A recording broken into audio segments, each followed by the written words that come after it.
All right, Come at me.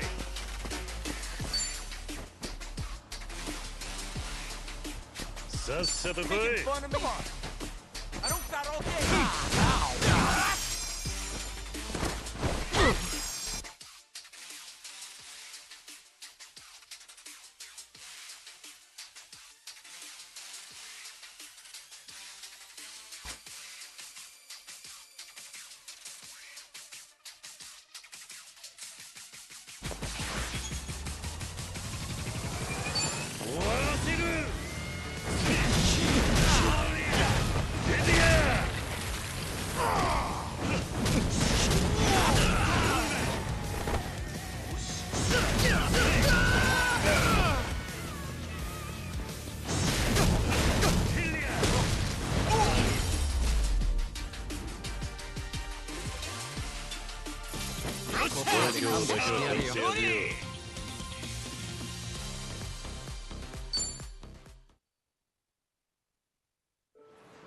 おいなあ。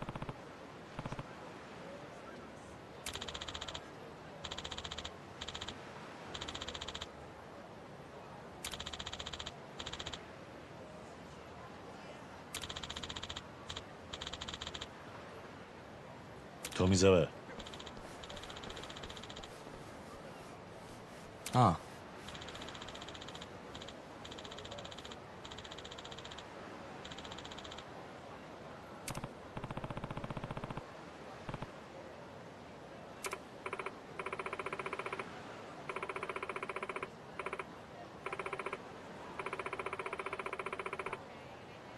桐生さん。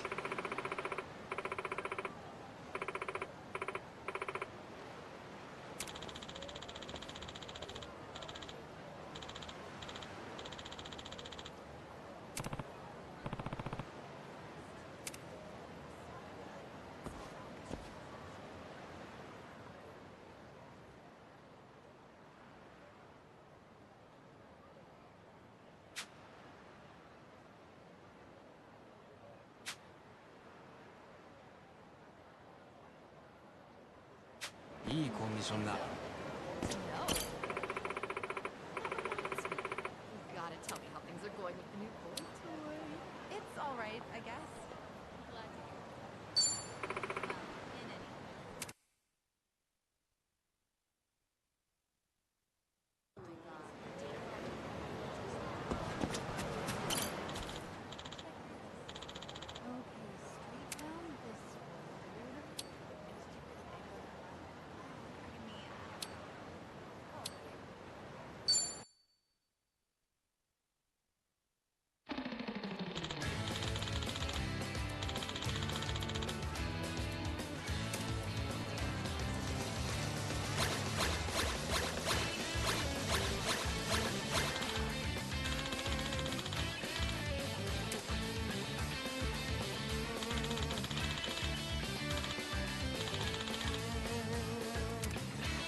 頼んでくれよな。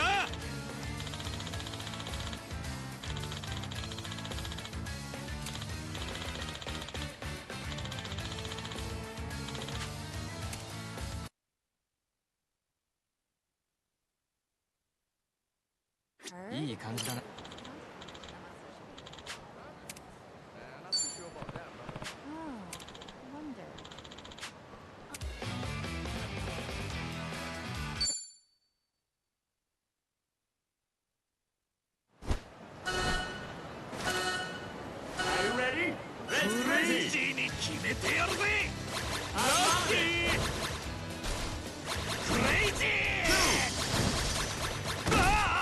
調乗りすぎ。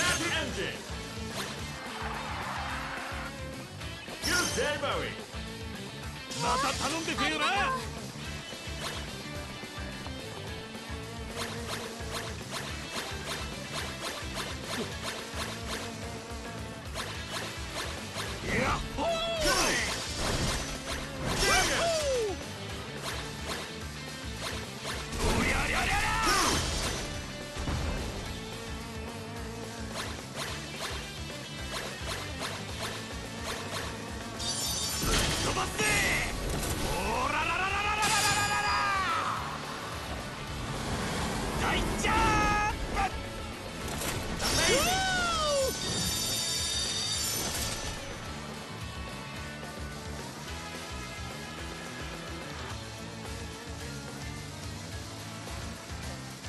どんなもんだい。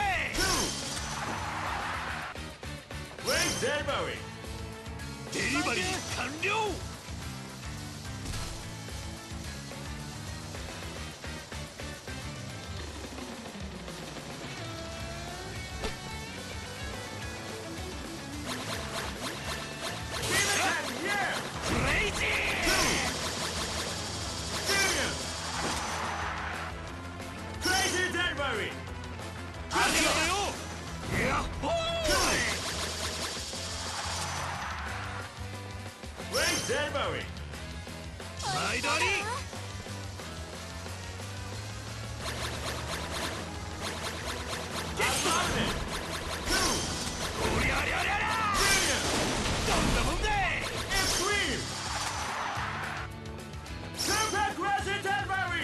また頼んでくれよな。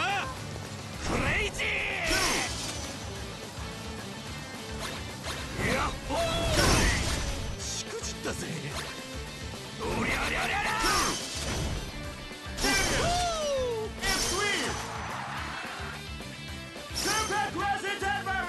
デリバリー完了。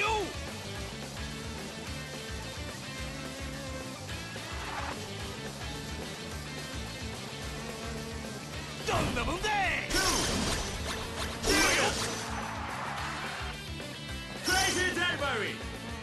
ありがとよ。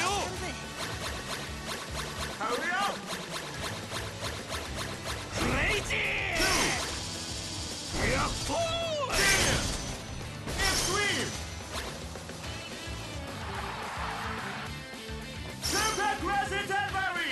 毎度あり。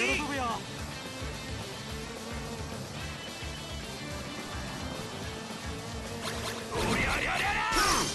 どんなもんだい。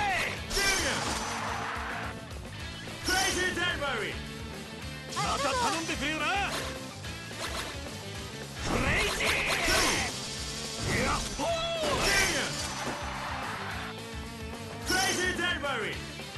デリバリー完了。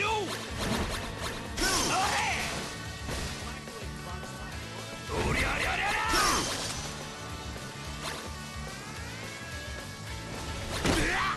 調子に乗りすぎたな。どんなもんだい。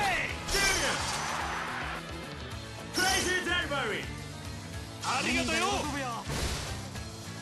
クレイジー。しくじったぜ。やっほー。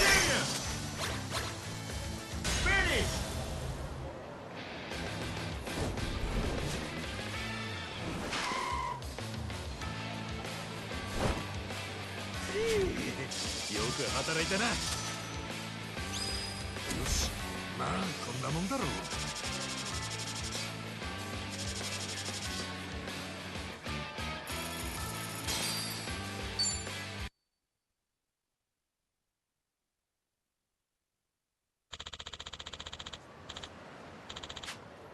調子いいね。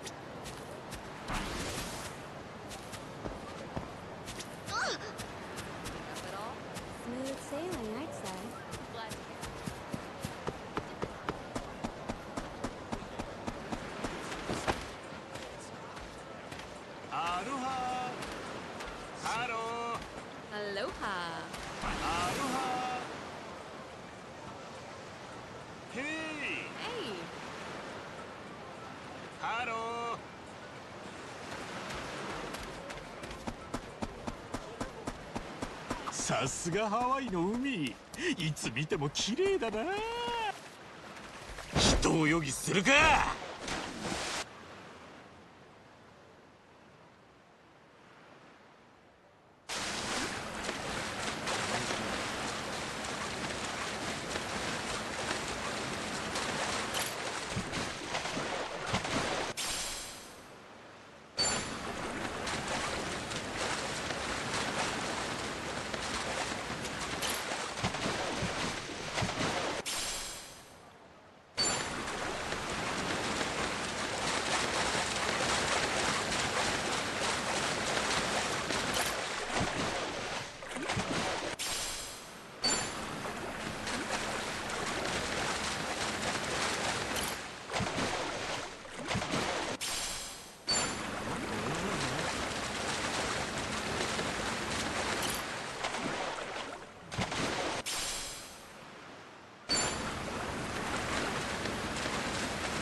しないよ。覚悟はいいんだね。よっしゃ、行くぜ。よし。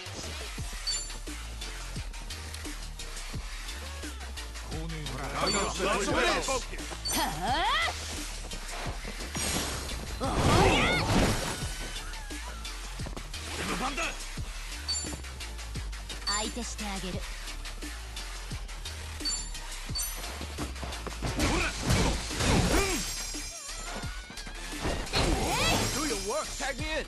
俺の番だな。さっさと来い。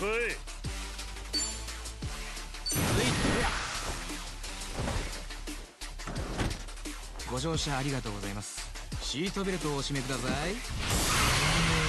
右へ曲がります。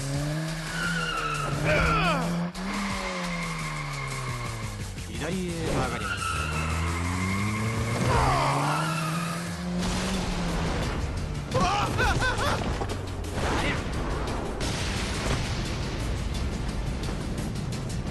ご利用ありがとうございました。行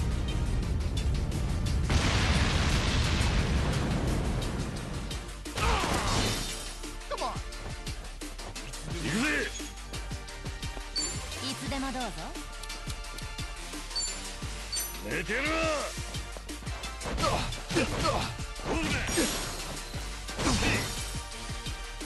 ビビってんのか。私の出番ね。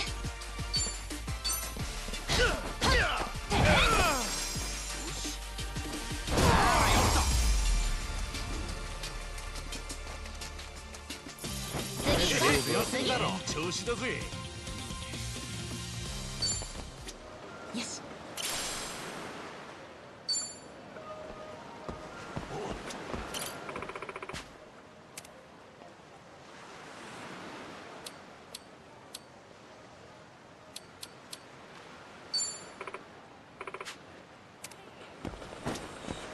安全運転。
なかなかいいのが撮れたな。よう、いい写真撮れたのかい？ああ、バッチリだ。最高のショットが撮れたよ。やっぱ写真を撮るならハワイが一番だな。確かにビーチとか綺麗なもんが多い街だもんな。写真撮るには最高なんだろうな。なあ、もしよかったら撮ったやつ見せてくれねえか？ああ、いいぜ。もしかしてあんた観光客とかか？まあそんなところかな。いつもは横浜にいるんだけど、ちょっと用事で来てんだい。春日一番だ。よろしくね。俺はジョージ・黒木。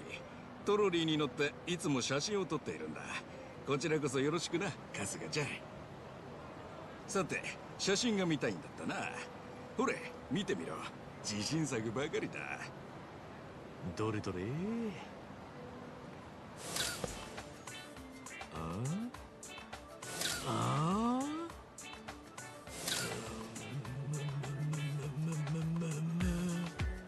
うだい、最高の写真ばかりだろ。どうだいじゃねえよ。なんだよこれ。全部怪しい連中の写真じゃねえか。そりゃそうさ。俺は怪しい連中、不審者専門のカメラマンだからさ。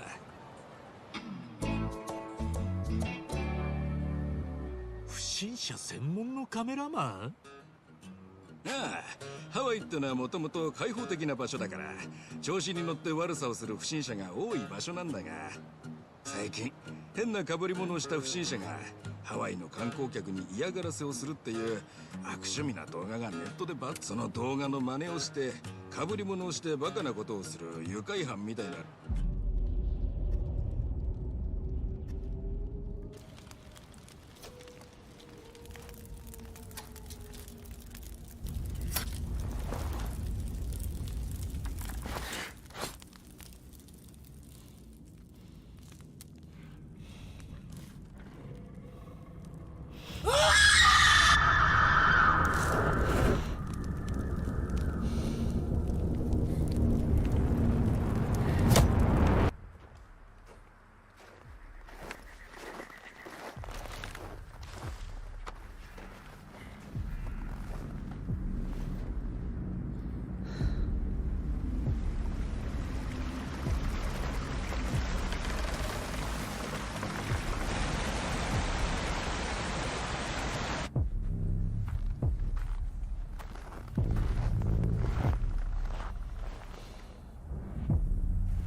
Votre attention, le soleil est sur le point de se coucher. Tous les citoyens sont priés de se mettre à l'abri en intérieur jusqu'à l'aube. Attention, the sun is currently setting. All citizens are required to shelter indoors. Turn that shit up.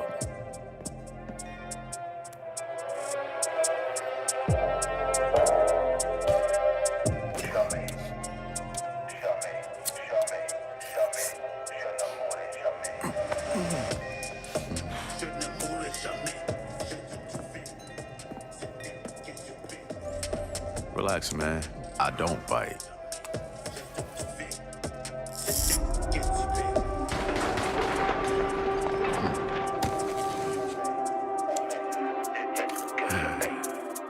Lock up tight now. Night's just getting started.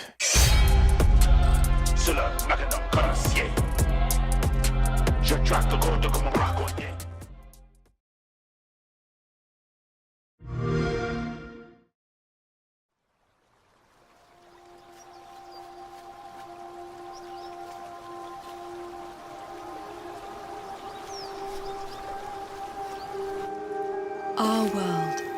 has a rhythm.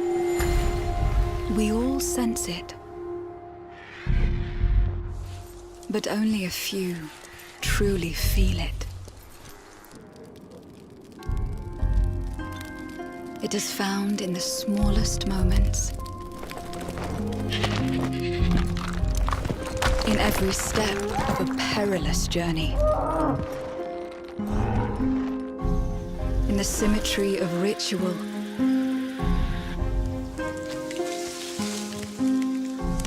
In the bonds we share.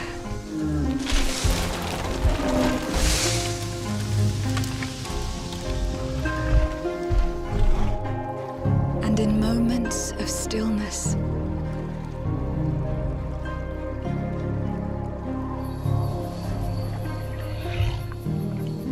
It teaches us to look beyond the expected.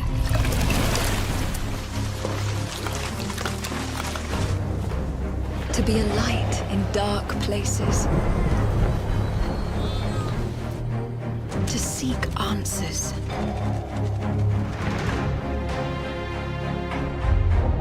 And to stand watch over our world.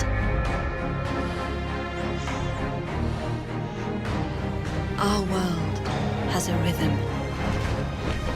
We all sense it.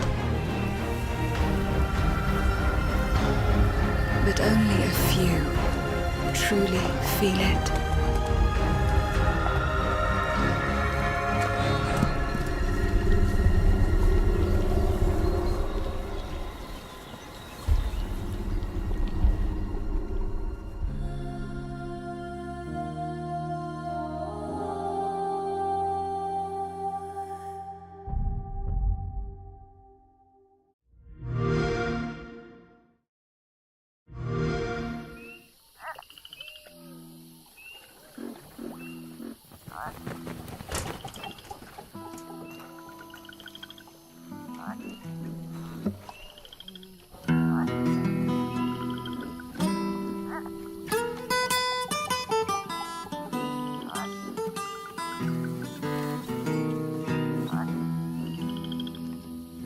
Death don't have no mercy in this land. Death don't have no mercy in this land. You come to your house and it won't stay long. You look in the bed and somebody be gone. Death don't have no mercy in this land. Shaking bones. Been a while. So, you remember that favor you owe me? I'm looking for a creature. Huge, sneaky, teeth like knives.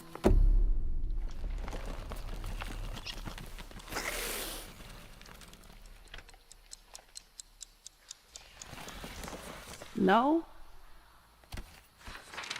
Well, hey, how about you guys? No? Nobody? Not helpful.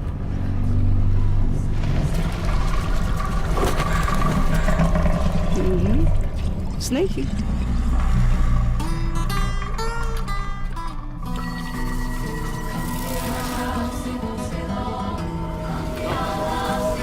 Well, they come to your house and it won't stay long.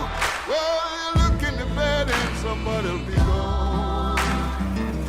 Hell won't give you time to get ready.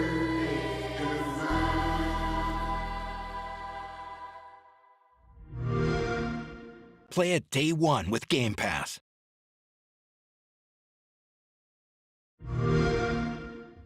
We begin by hearing an old, wise-sounding voice. And we see a quiet, peaceful setting. This will make our game seem big and important. Now, something must break the serenity. Will this creature be in the game? No. Say goodbye to it forever. suddenly, and for no reason. People running. These pointless slow-motion shots make everything seem cool and should bolster pre-sale numbers. That wah sound can mean only one thing. We must gaze over an epic shot of a world, and there should be lens flares. Now we see our hero, but only their silhouette, because the developers haven't finished the design, or finished the story, or finished any gameplay that's actually ready to show. In fact, the only thing they have finished is the title.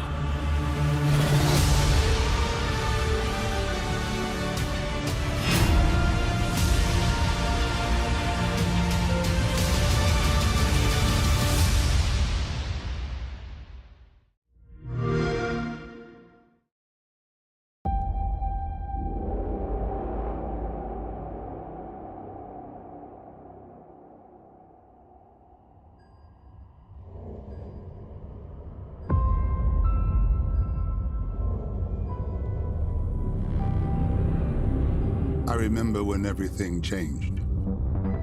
The floods, the storms, the fires, people dying in the streets.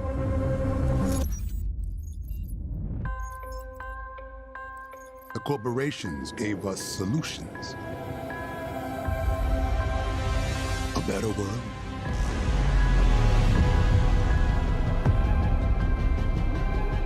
And we welcome them into our lives. But the laws of nature aren't meant to be broken. We need to know what they're hiding. Cruel world.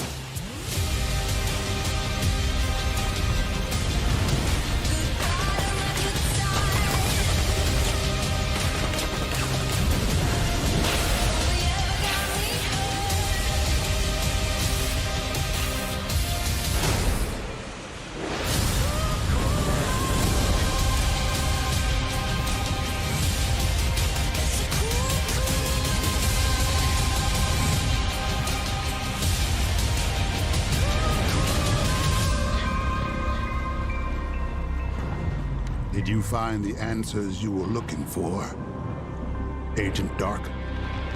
Not yet. This is just the beginning.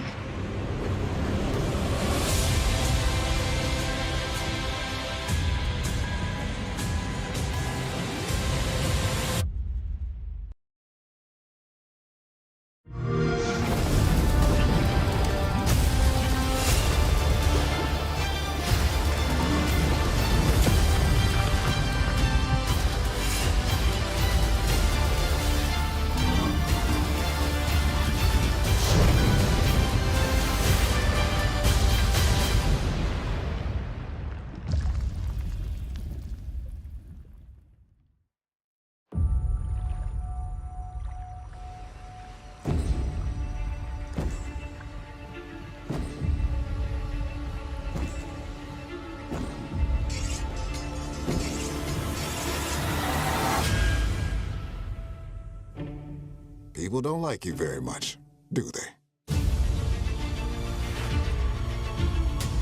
Sent here to the living lands by an emperor who couldn't bother to come himself.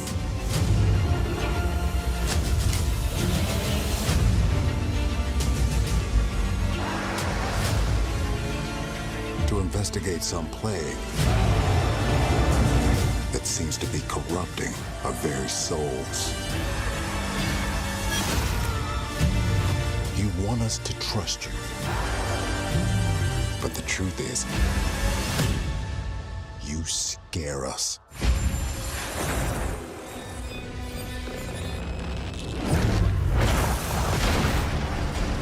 The way you fight. The power you wield. The secrets you keep. You're either here to save us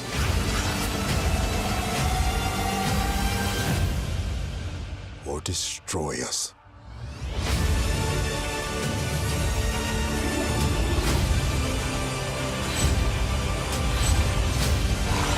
So now that you have all this power, what are you gonna do with it?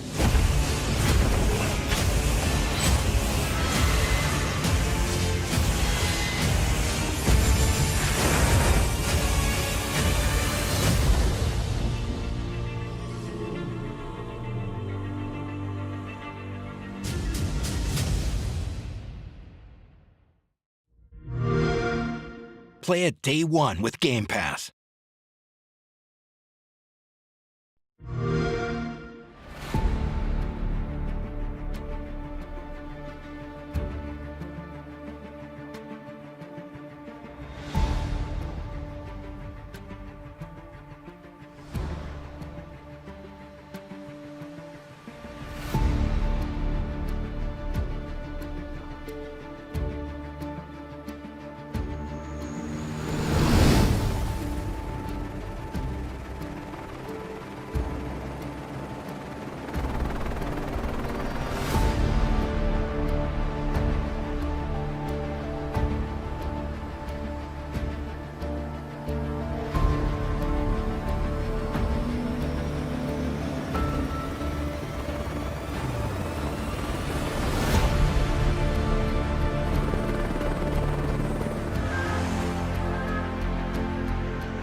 Play it day one with Game Pass.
Every year in our showcase, there's one game that kind of pops for me, something I'm very interested in. This year, we got to announce 33 Immortals from Thunder Lotus. And I'm here now with Stefan and Will to walk through a demo of the game, which I've never played before. First time. We have 33 people online, incredibly excited about this. So we're going to jump in? All right, let's jump in and start playing.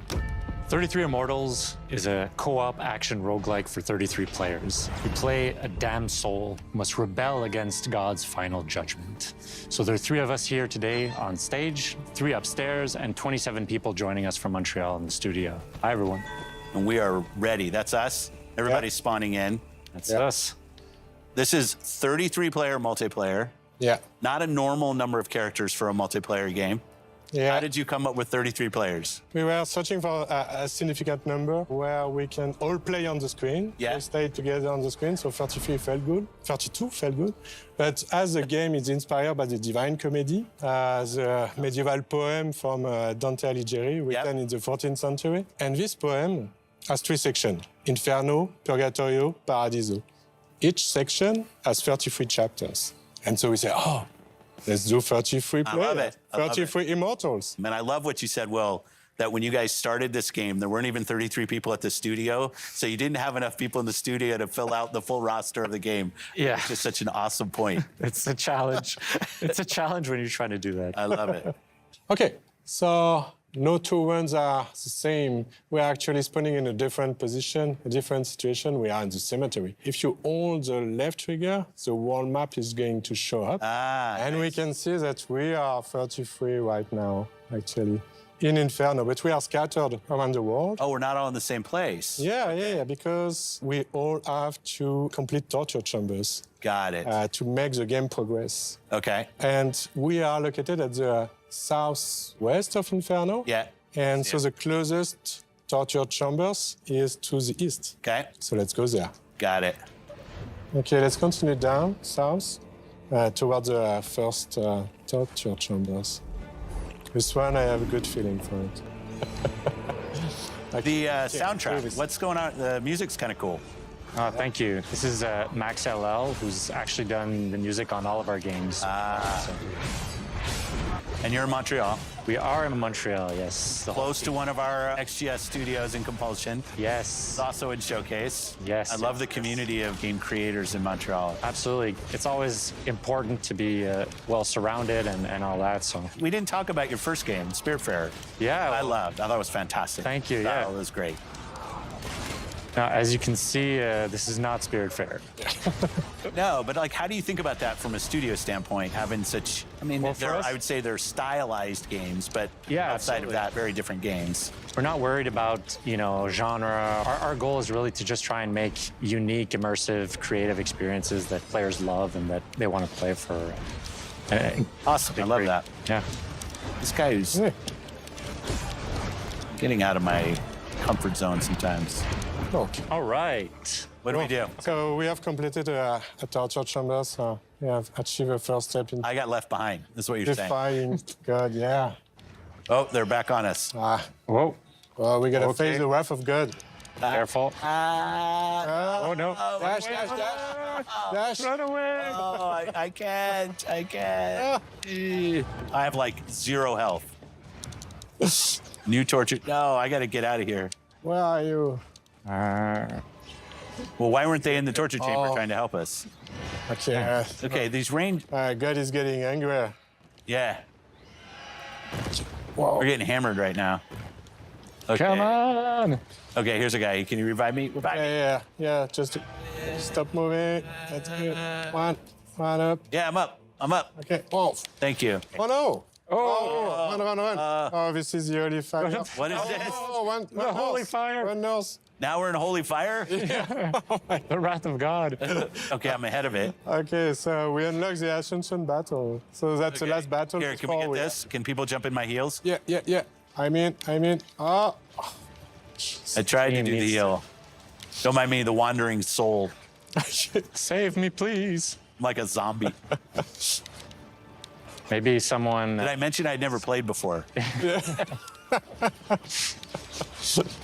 Oh, no, I died too. Oh, my. Okay, hopefully the team can carry us. We are not alone. There's a lot of enemies in this small space. Gonna try to not move. Okay. Don't move, and hopefully someone is going to be able to revive you. Okay, good. Oh, I'm in. I'm up. I'm in. Okay. Okay. Back. Okay, I'm back. Yeah, thank you. So this is the last step. I think it's my last. All right. Okay. Yeah. We did it? Yeah, we did it. Yeah. Well, yeah, we did it. Yeah. Yeah. So now we've ascended. Yeah. That was first chapter of first book. Is that how I should think about it? Yeah. It's the first world, so it's Inferno. Yeah. Each region has its whole big set of challenges and everything. And this is all on the map. And its final boss fight. That's what this is. Well, since we've basically come through unscathed so far, this should be easy. Yeah.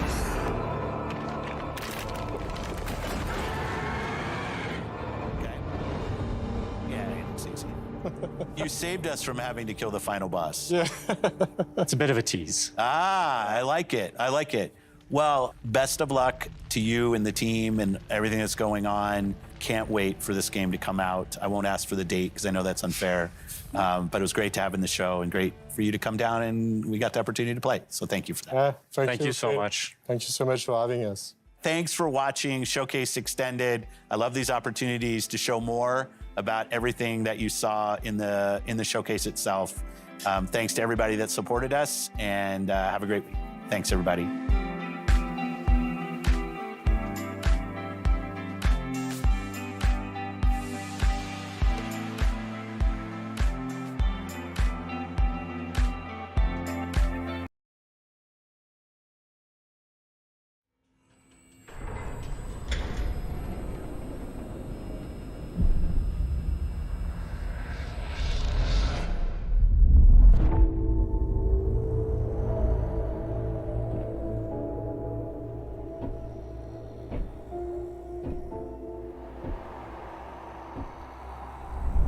You asked me about my good luck charm. Remember? It's an empty shell. Decided to play soldier with me? Dimitri and I were just discussing a certain puzzle we found in the zone. But we can't quite seem to get all the pieces to fit. Maybe you can figure it out. It reminded me that we used to be puppets. I took just one awkward step, and my whole world plunged into darkness. I'm sorry, Strider.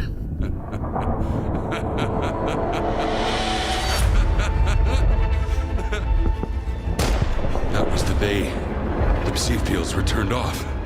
Suddenly, the voice of Monolith was gone. I felt as if I was awakening from a years-long coma. And through the scope, I saw the body of an unknown soldier fall. We had a simple choice. Sit back and just wait for another super emission, or take a chance and get control of the anomalous energy. Only I didn't choose that path. Unlike you.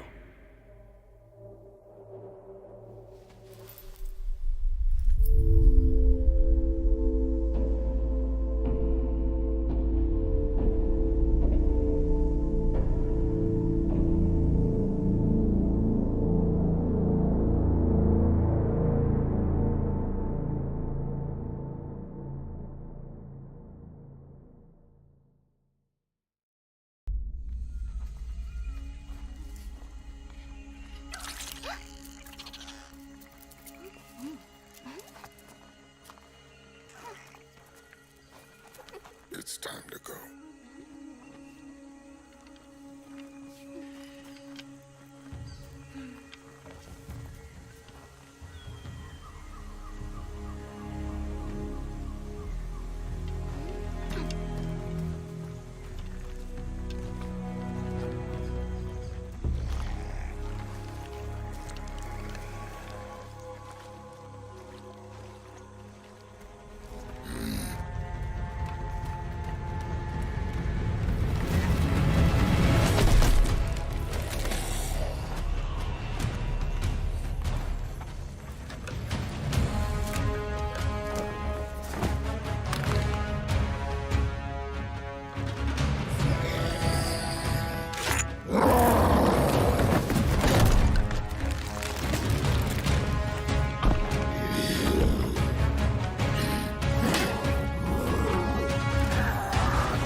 What's up, old friend?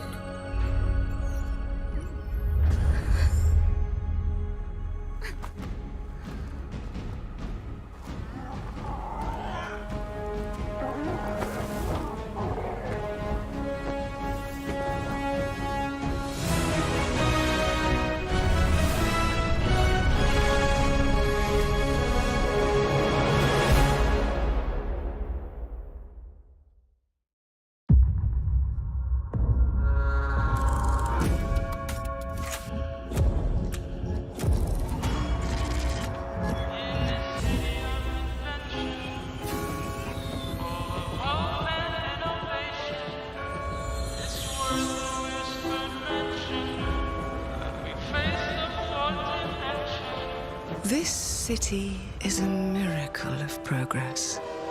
A finely tuned, delicately balanced machine.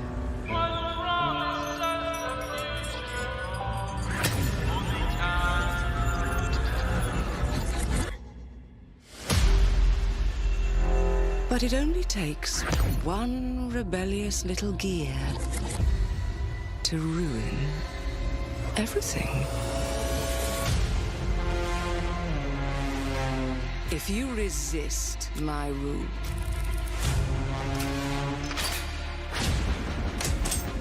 if you alter our past, if you threaten what I have built, there is nowhere in space or time where I will not destroy you.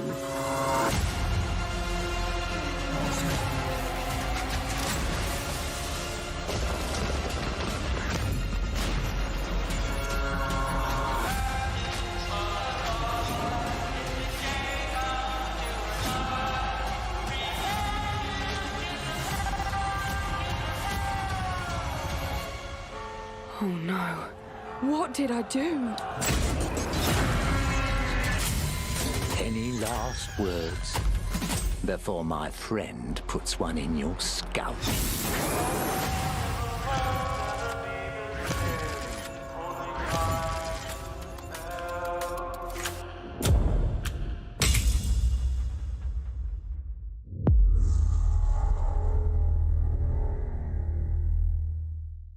Oh, we're finally doing this, are we? Because I was going to make a sandwich. Okay. Let's do it.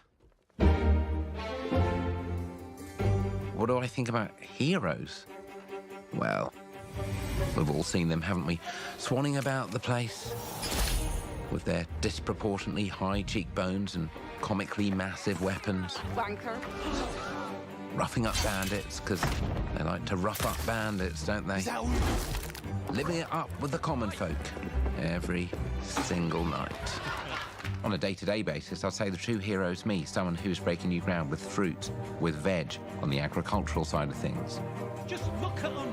Not wafting around mythical creatures. And that's what they are. Wafters. Yeah, well done. You see, I'm not here to slay legendary beasts. I'm here to conquer the vegetable, not a euphemism.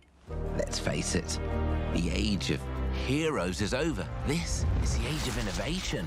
This, if you will, is the age of death. One moment.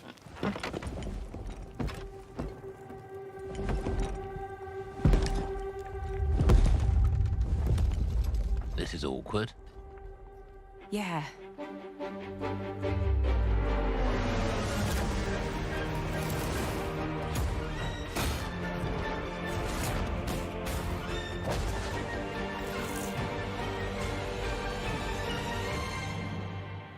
Oh.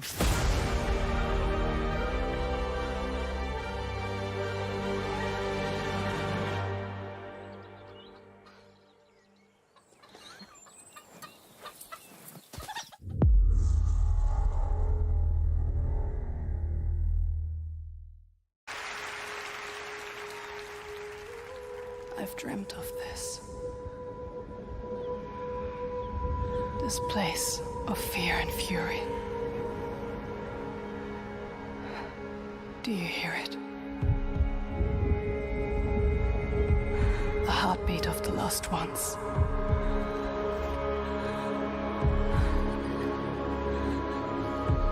I can feel them on my skin.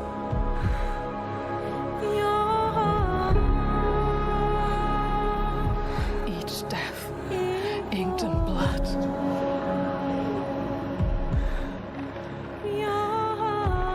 I won't stop fighting for them.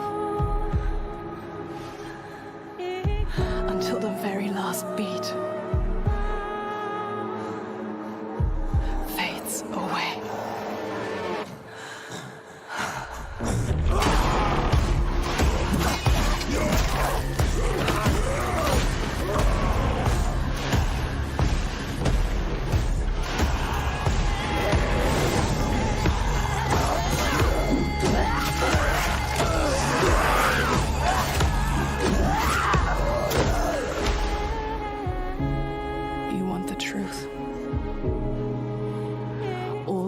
Inside me tell me to let go. The shadow will always hang over me.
Test gone wrong leads to thousands of American lives lost in the last 2 months alone. Cannot estimate the spread of radiation. After the abolishment of nuclear power, old mining complexes were reopened across to reduce our international affairs and focus on our own country. Phoenix Corporation representatives assure the walls were built for our own safety.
やっぱハワイの日の出は一味違うな。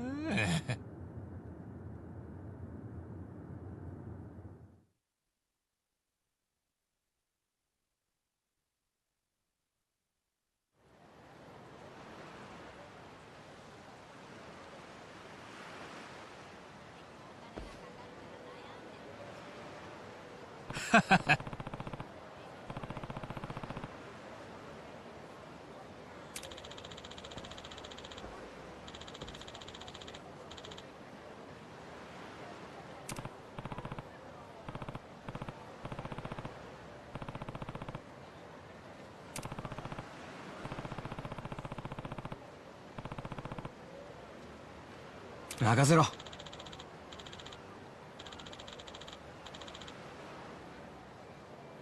ええ。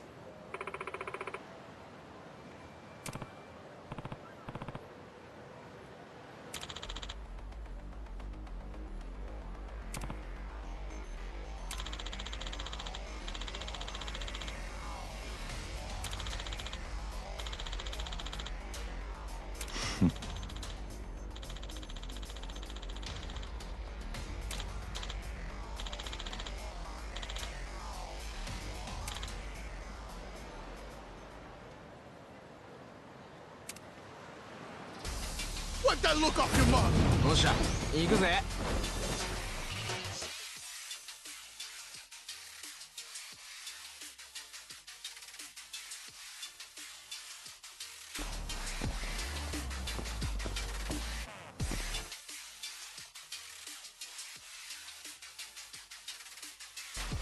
All right, do your work. Come at me!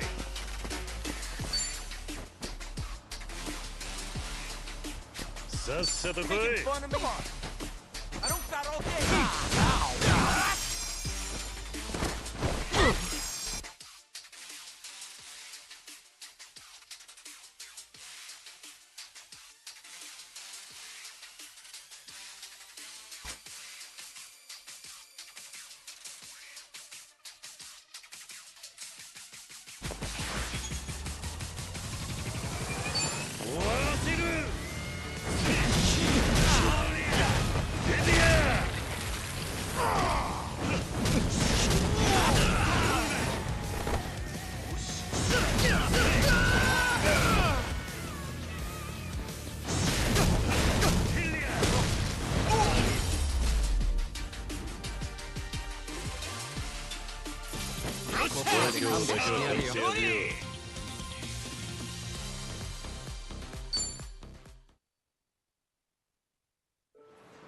おい。なあ。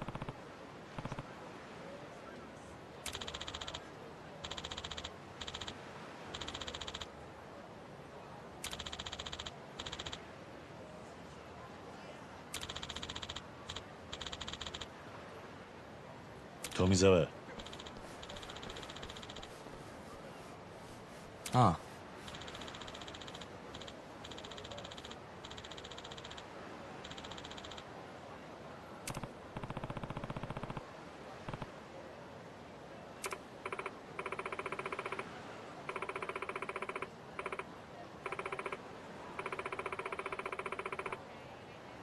桐生さん。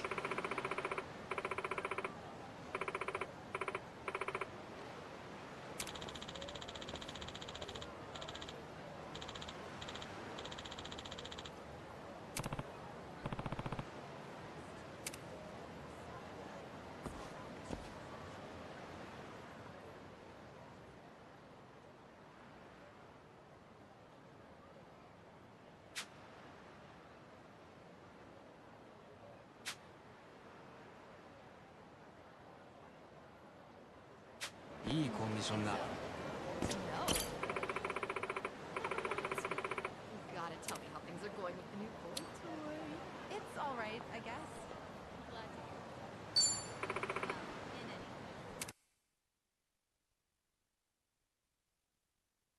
Oh my god.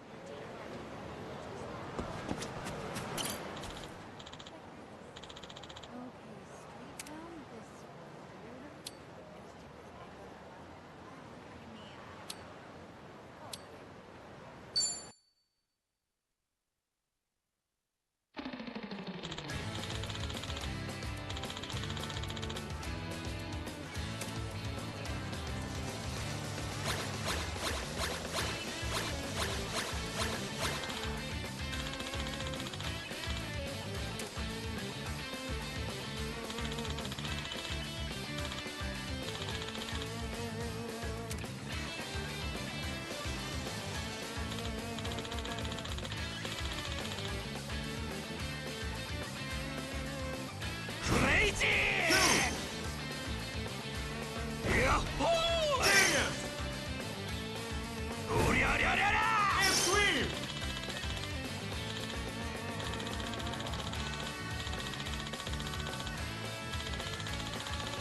んでくれよな。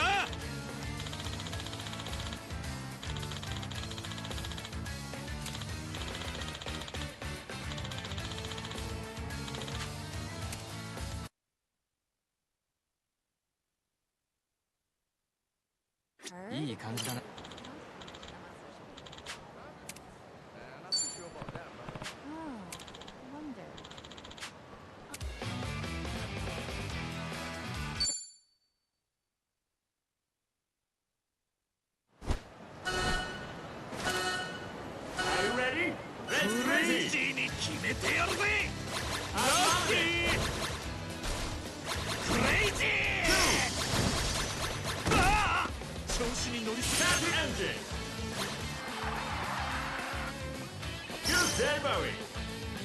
また頼んでくれよな。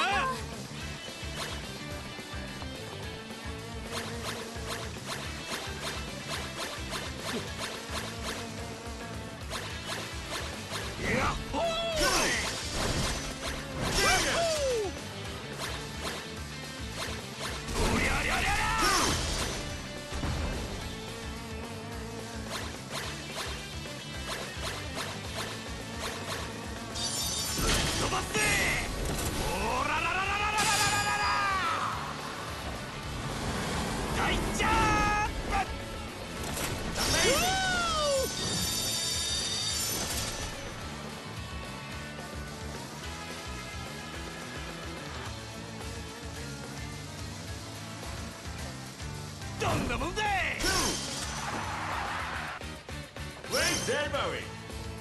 デリバリー完了。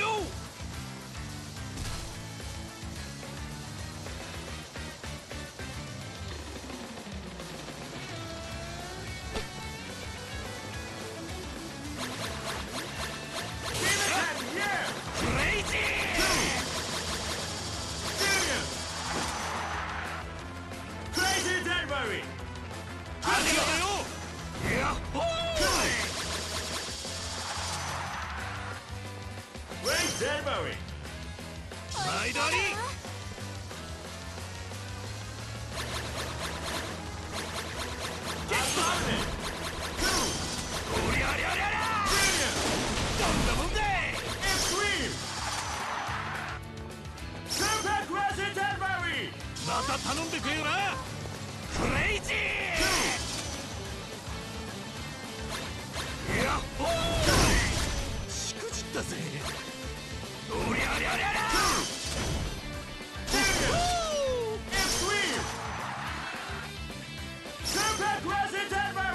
デリバリー完了。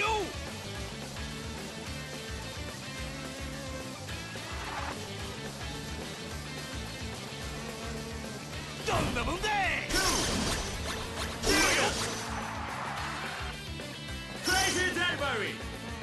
ありがとよ。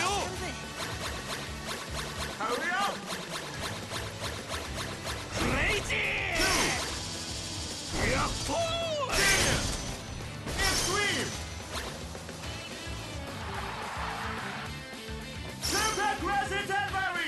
毎度あり。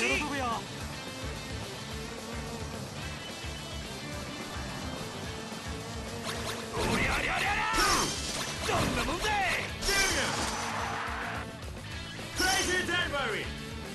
また頼んでくれよな。クレイジー。やっほー。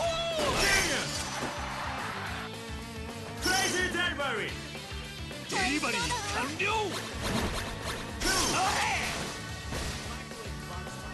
おりゃりゃりゃりゃ。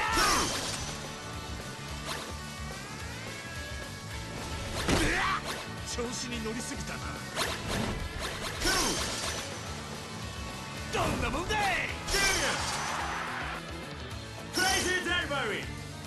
ありがとよ。クレイジー。しくじったぜ。やっほー。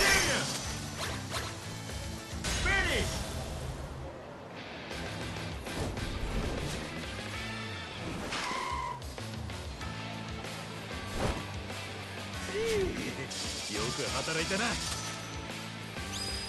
し、まあこんなもんだろう。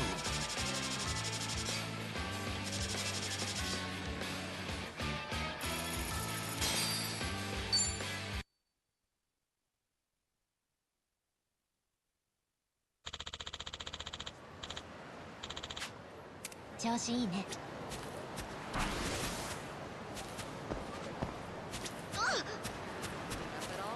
Smooth sailing, I'd say.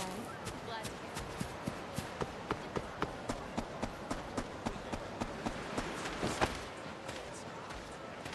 アロハハロー Aloha.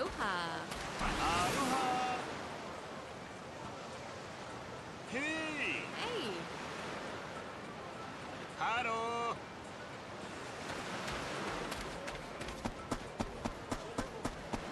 さすがハワイの海いつ見ても綺麗だな人泳ぎするか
負ける気しないよ。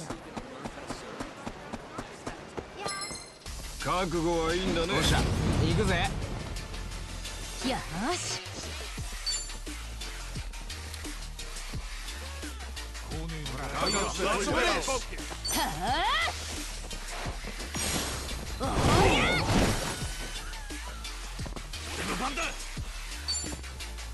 相手してあげる。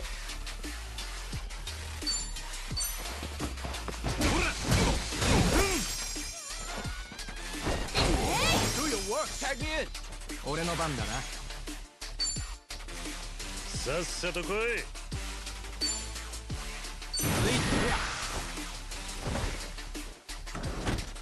ご乗車ありがとうございます。シートベルトをお締めください。右へ曲がります。左へ曲がります。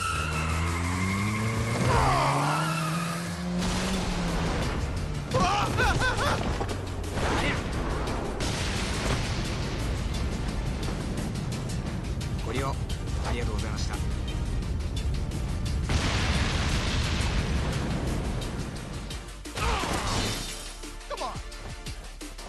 くぜ。いつでもどうぞ。寝てるわ。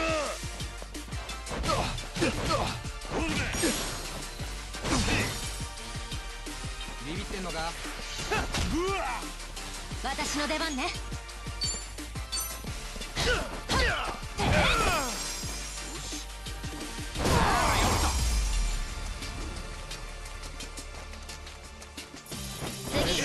次だろ。調子だぜ。よし。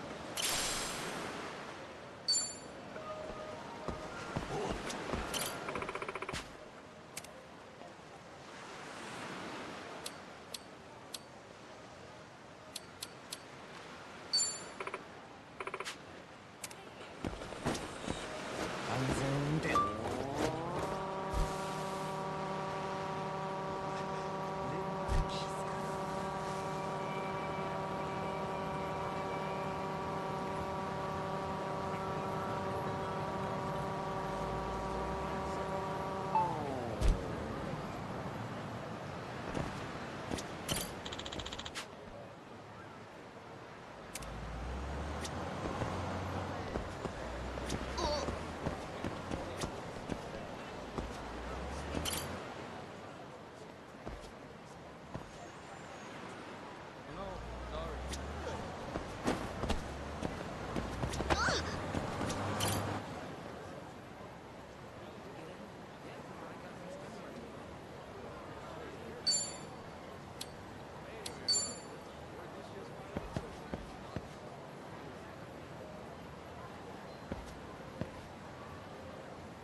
なかなかいいのが撮れたな。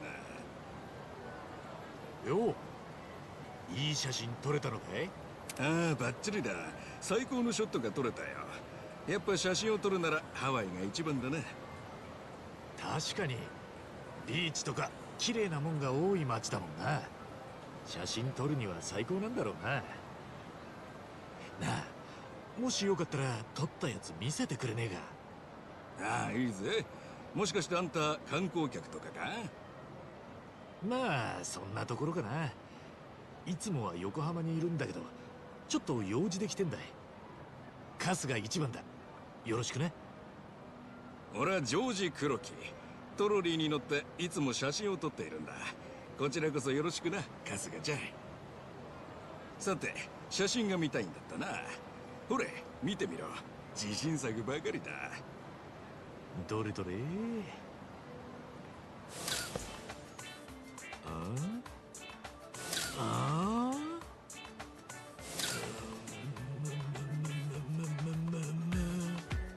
うだい、最高の写真ばかりだろ。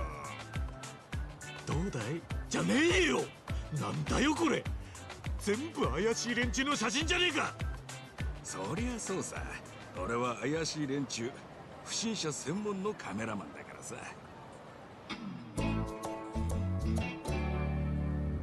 不審者専門のカメラマン？ああ、ハワイってのはもともと開放的な場所だから、調子に乗って悪さをする不審者が多い場所なんだが、最近変な被り物をした不審者がハワイの観光客に嫌がらせをするっていう悪趣味な動画がネットでその動画の真似をして被り物をしてバカなことをする愉快犯みたいな。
Votre attention, le soleil est sur le point de se coucher. Tous les citoyens sont priés de se mettre à l'abri en intérieur jusqu'à l'aube. Attention, the sun is currently setting. All citizens are required to shelter indoors. Turn that shit up.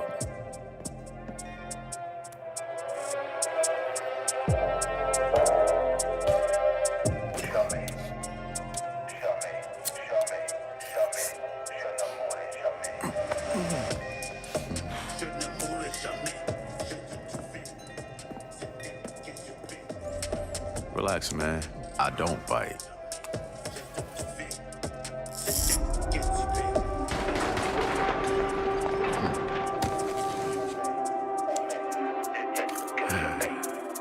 Lock up tight now.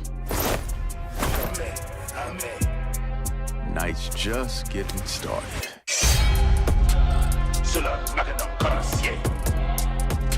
Je traque de côte comme un braconnier.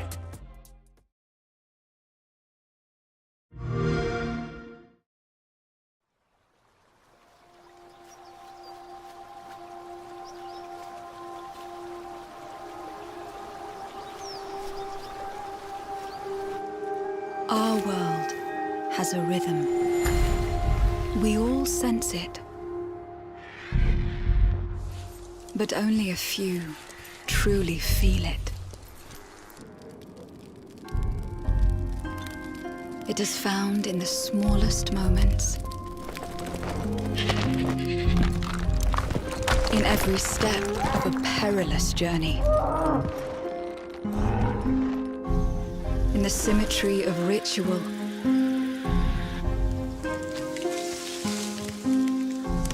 In the bonds we share.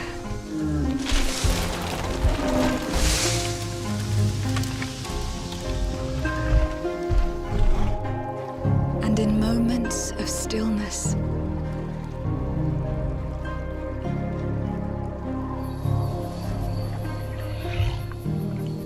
It teaches us to look beyond the expected.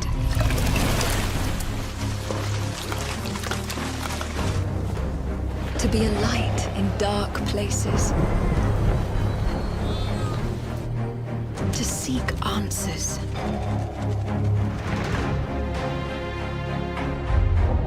And to stand watch over our world.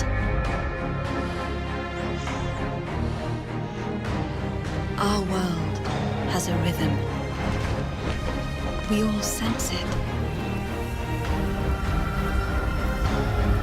But only a few truly feel it.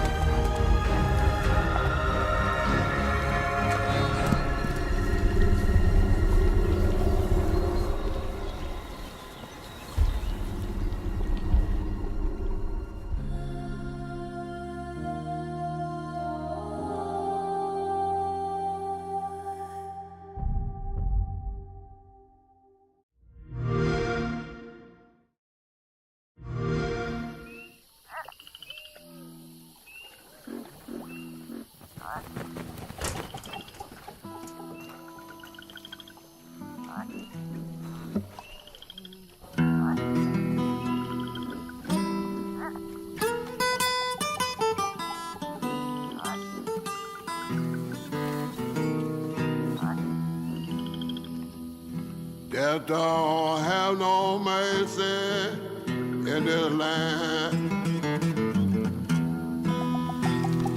Death don't have no mercy in this land.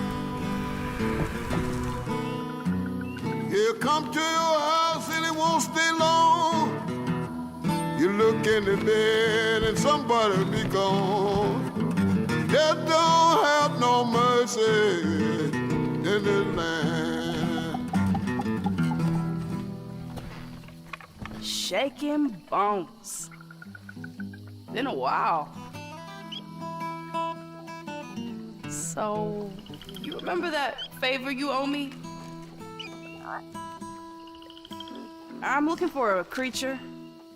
Huge, sneaky, teeth like knives.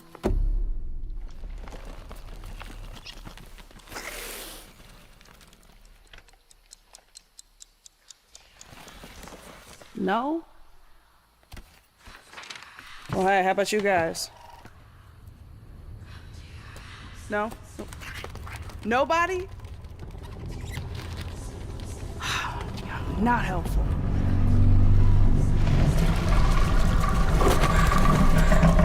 Mm-hmm. Sneaky.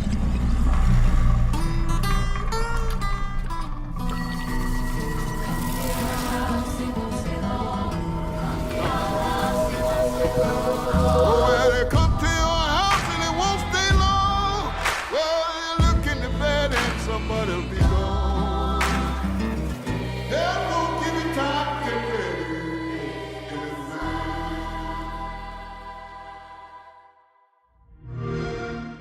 Play it day one with Game Pass.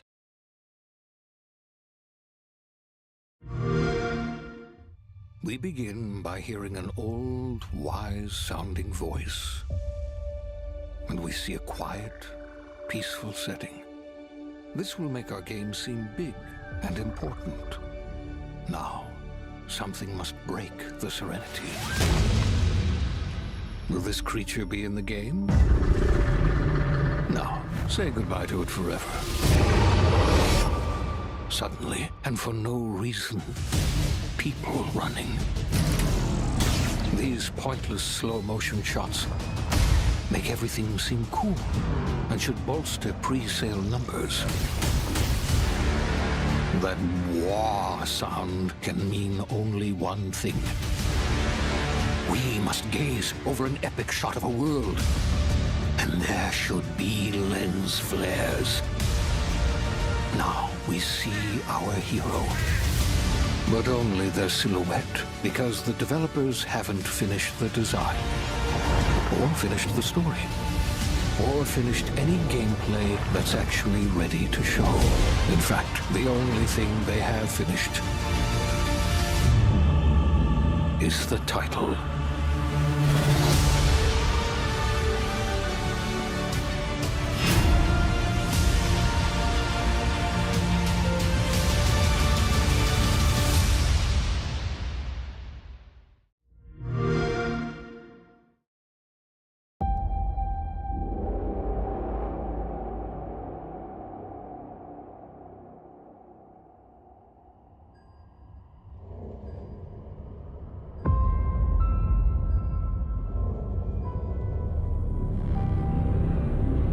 I remember when everything changed.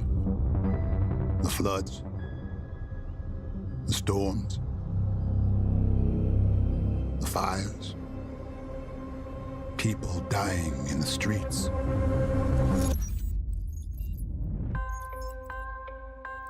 The corporations gave us solutions. A better world.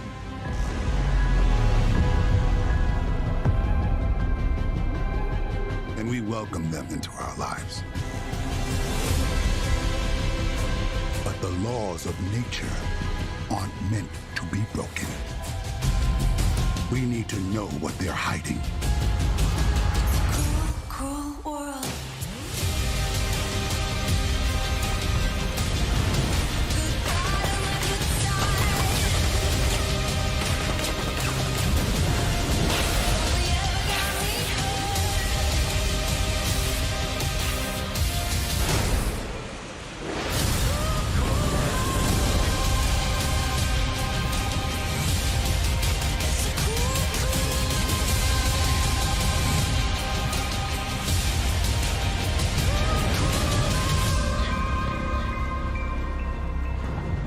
Did you find the answers you were looking for, Agent Dark?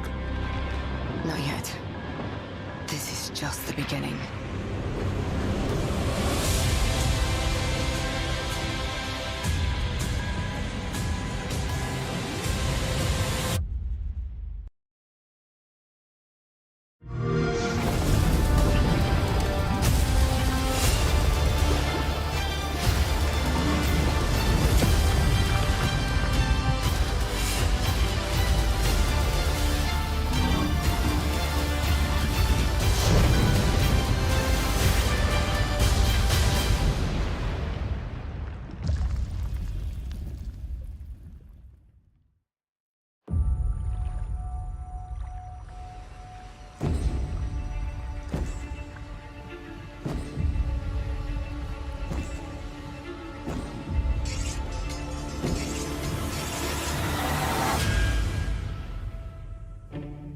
People don't like you very much, do they? Sent here to the living lands by an emperor who couldn't bother to come himself.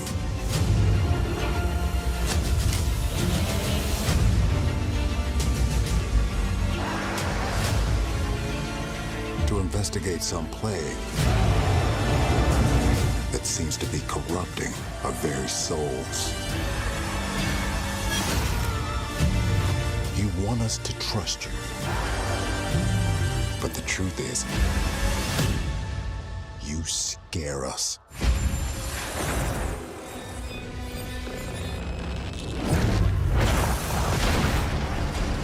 The way you fight. The power you wield. The secrets you keep. You're either here to save us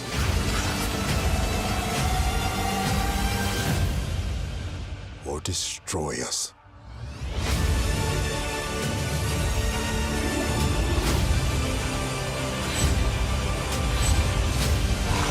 So now that you have all this power, what are you gonna do with it?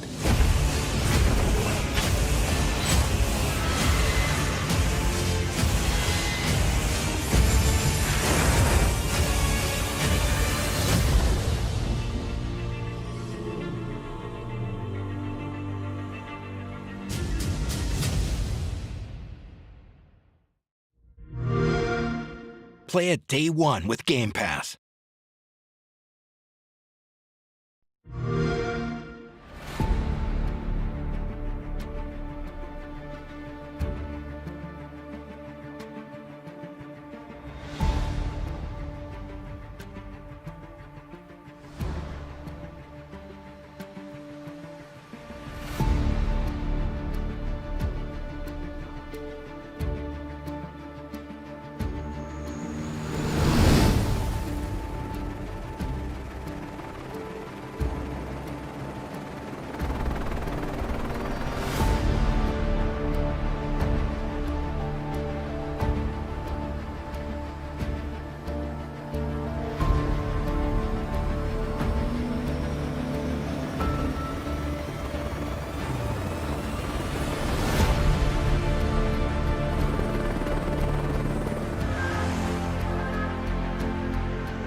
Play it day one with Game Pass.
Every year in our showcase, there's one game that kind of pops for me, something I'm very interested in.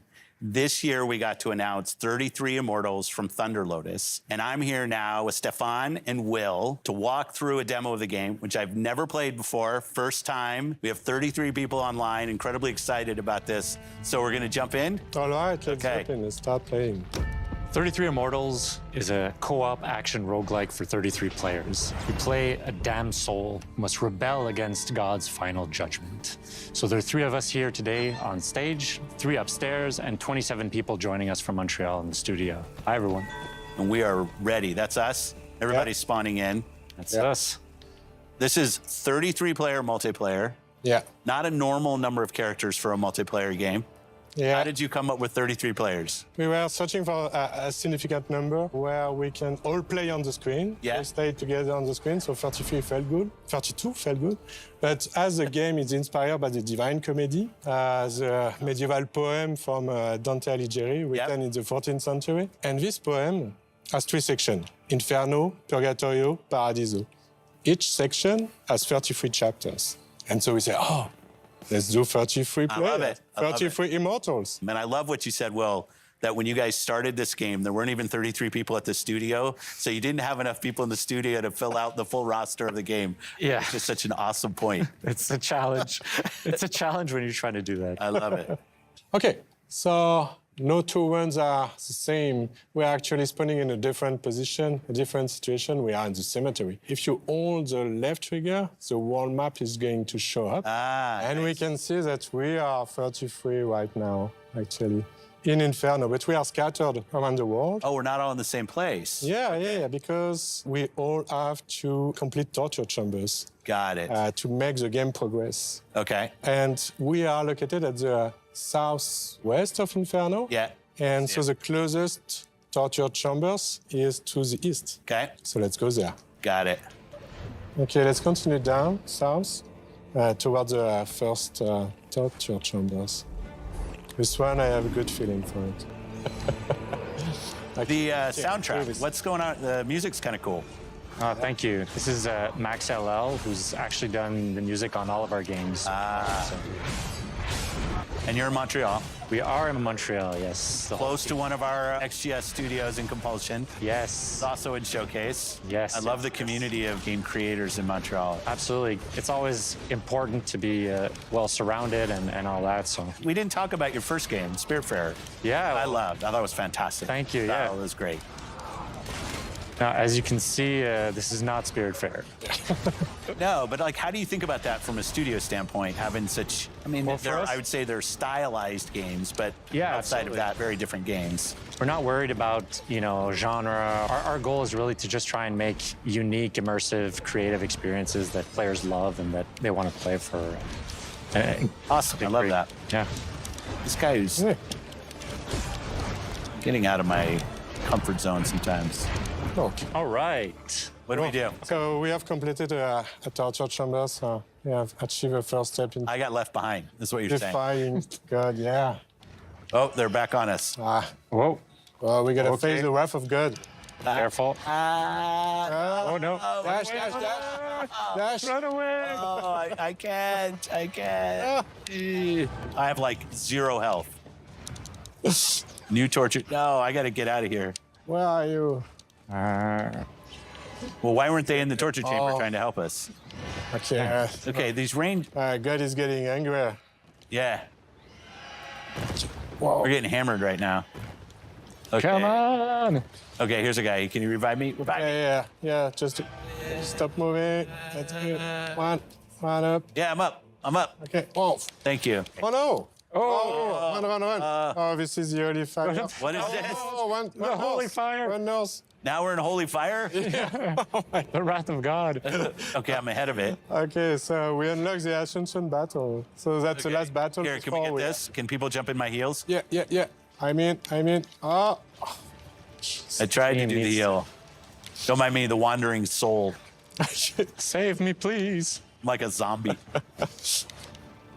Maybe someone... Did I mention I'd never played before? Oh, no, I died too. Oh, my. Okay, hopefully the team can carry us. But we are not alone. There's a lot of enemies in this small space. Gonna try to not move. Okay. Don't move, and hopefully someone is going to be able to revive you. Okay, good. Oh, I'm in. I'm up. I'm in. Okay. Back. Okay, I'm back. Yeah, thank you. So this is the last step. I think it's my last. All right. Okay. Yeah. We did it? Yeah, we did it. Yeah. Well, yeah, we did it. Yeah. Yeah. So now we've ascended. Yeah. That was first chapter of first book. Is that how I should think about it? Yeah. It's the first world, so it's Inferno. Yeah. Each region has its whole big set of challenges and everything. And this is all on the map. And its final boss fight. That's what this is. Well, since we've basically come through unscathed so far, this should be easy. Yeah.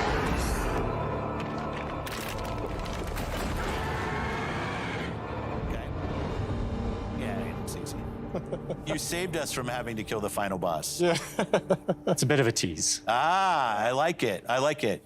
Well, best of luck to you and the team and everything that's going on. Can't wait for this game to come out. I won't ask for the date because I know that's unfair. But it was great to have in the show and great for you to come down and we got the opportunity to play. So thank you for that. Thank you so much. Thank you so much for having us. Thanks for watching Showcase Extended. I love these opportunities to show more about everything that you saw in the showcase itself. Thanks to everybody that supported us, and have a great week. Thanks, everybody.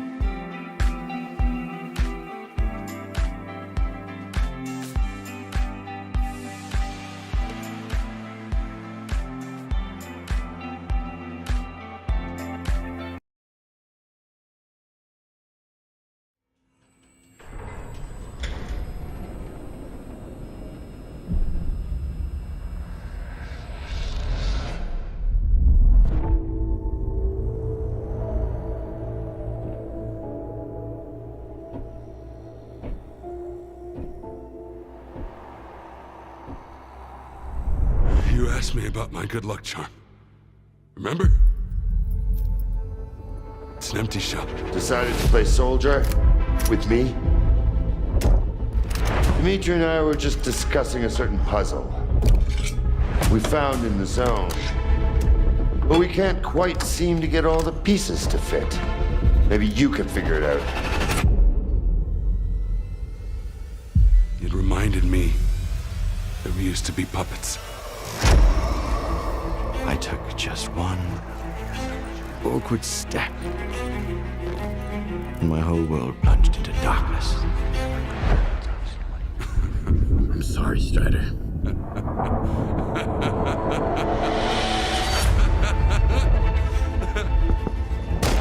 That was the day the psi fields were turned off. Suddenly, the voice of Monolith was gone. I felt as if I was awakening from a years-long coma. And through the scope, I saw the body of an unknown soldier fall. We had a simple choice. Sit back and just wait for another super emission, or take a chance and get control of the anomalous energy. Only I didn't choose that path. Unlike you.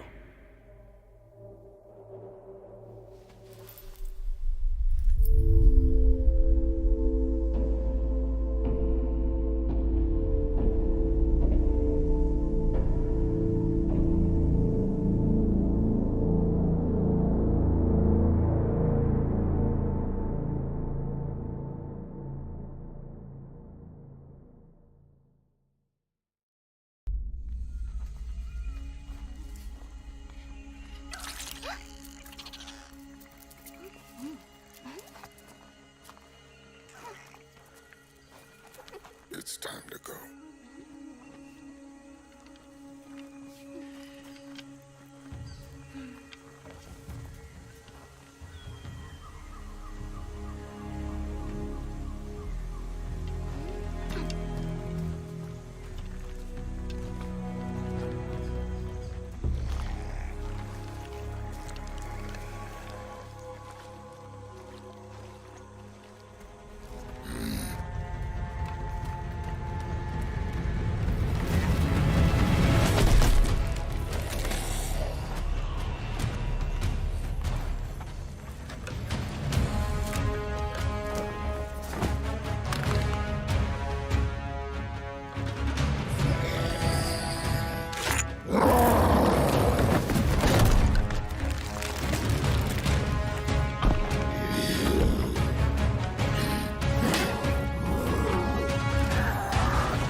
lights out, old friend.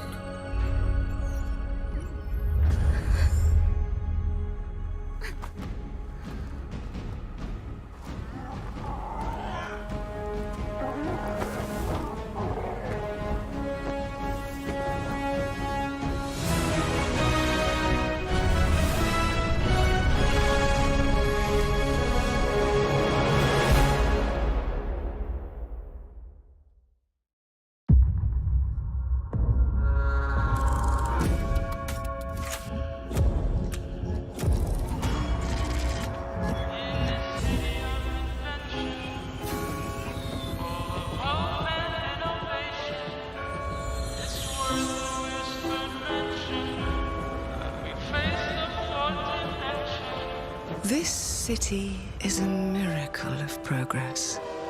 A finely tuned, delicately balanced machine.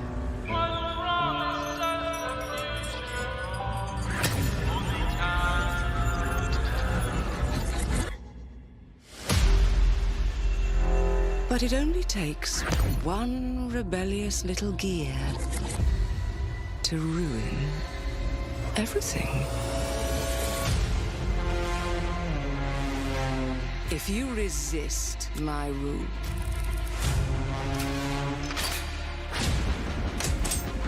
if you alter our past, if you threaten what I have built, there is nowhere in space or time where I will not destroy you.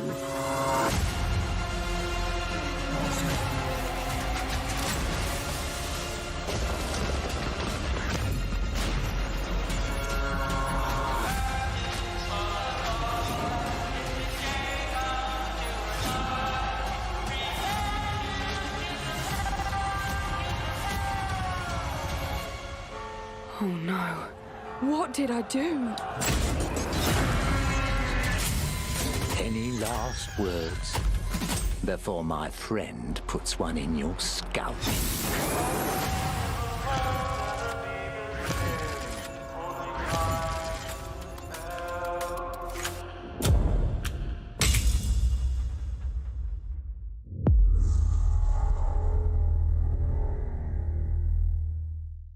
Oh, we're finally doing this, are we? Because I was going to make a sandwich.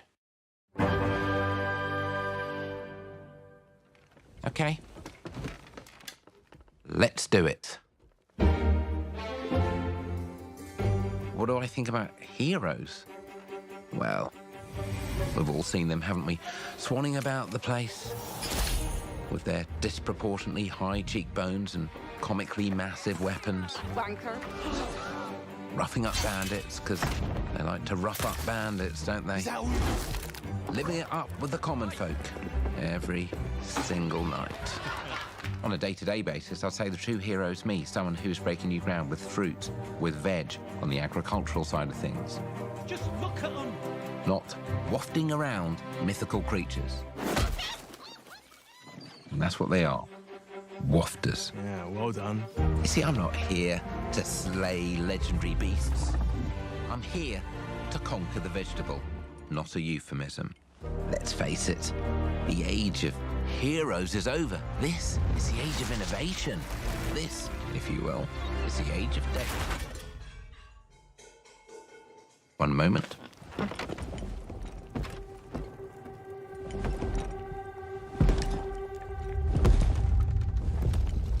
This is awkward. Yeah.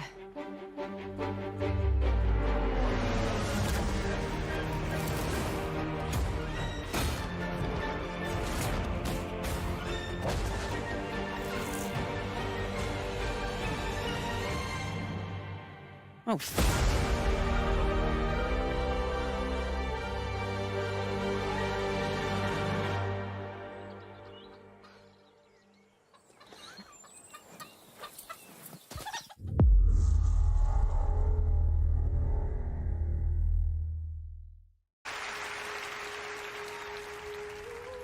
I've dreamt of this.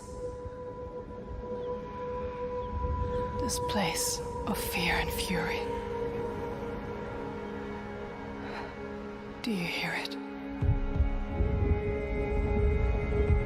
The heartbeat of the lost ones.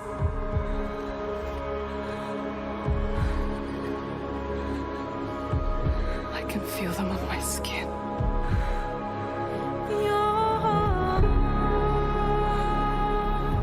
Each death, inked in blood.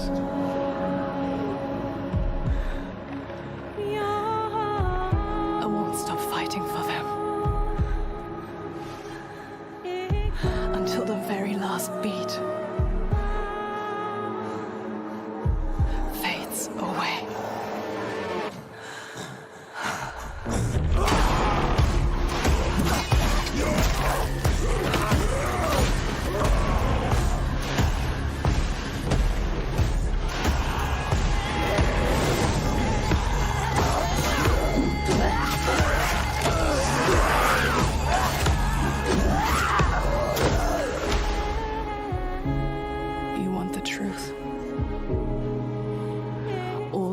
Inside me tell me to let go. The shadow will always hang over me.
Test gone wrong leads to thousands of American lives lost in the last 2 months alone. Cannot estimate the spread of radiation. After the abolishment of nuclear power, old mining complexes were reopened across to reduce our international affairs and focus on our own country. Phoenix Corporation representatives assure the walls were built for our own safety.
やっぱハワイの日の出は一味違うな。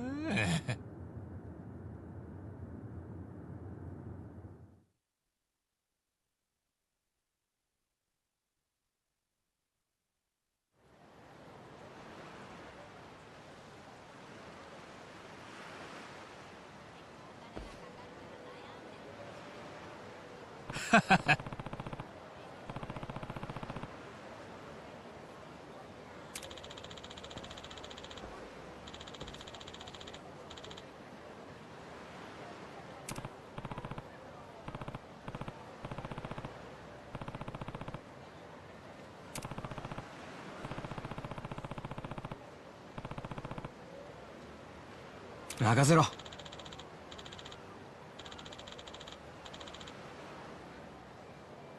ええ。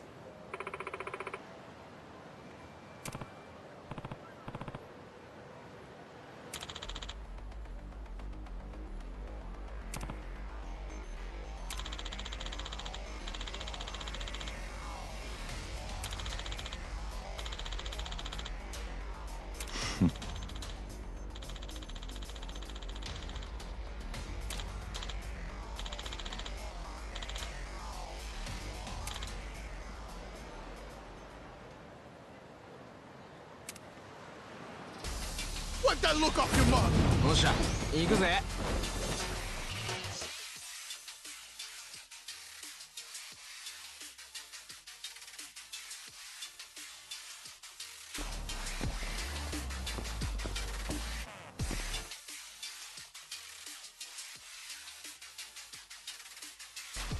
All right,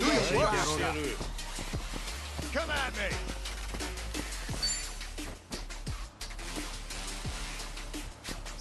Making fun of me? I don't got all day.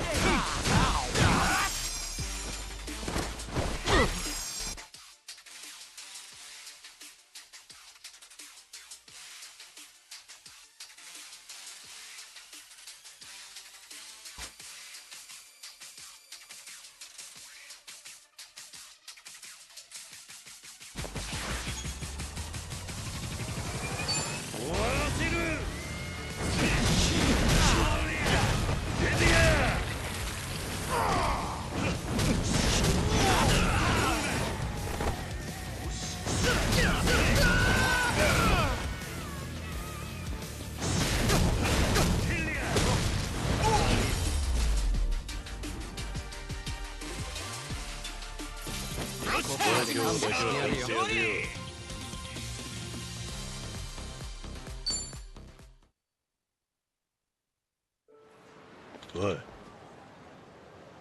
なあ。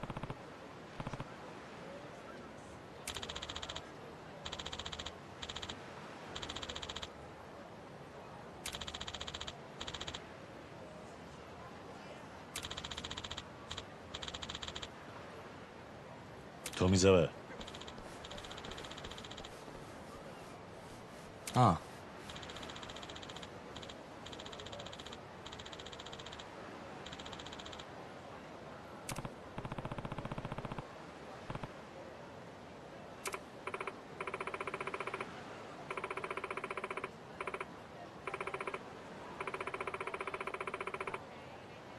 桐生さん。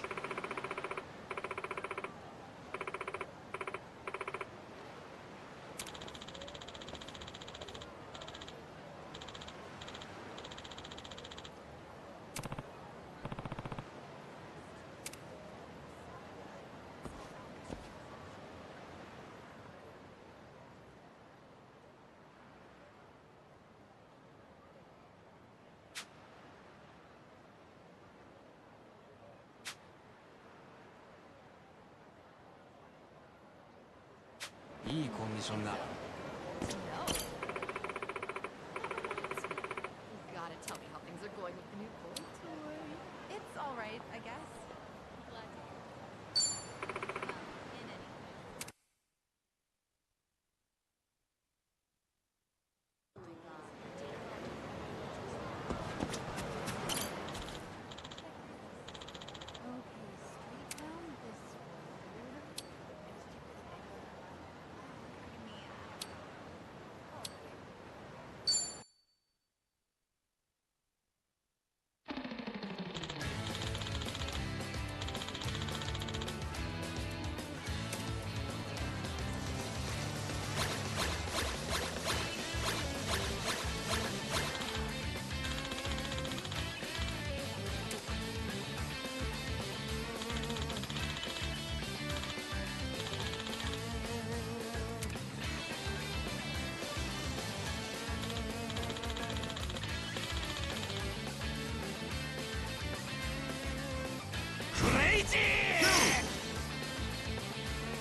でくれよな。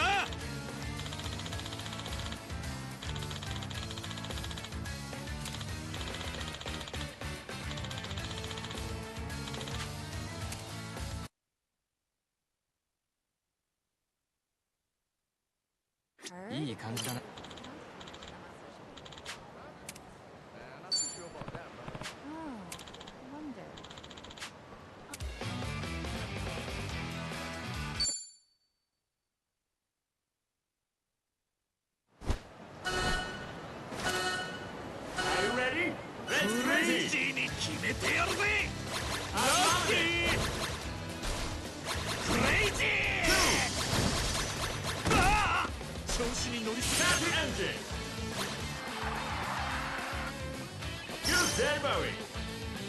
また頼んでくれよな。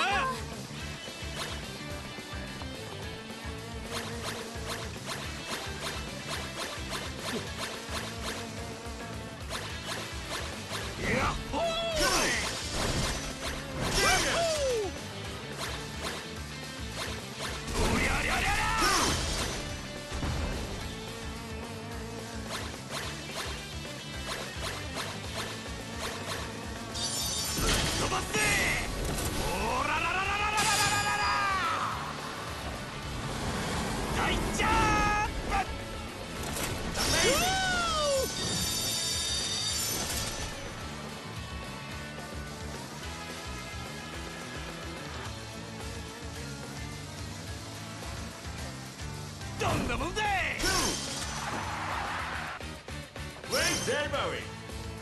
デリバリー完了。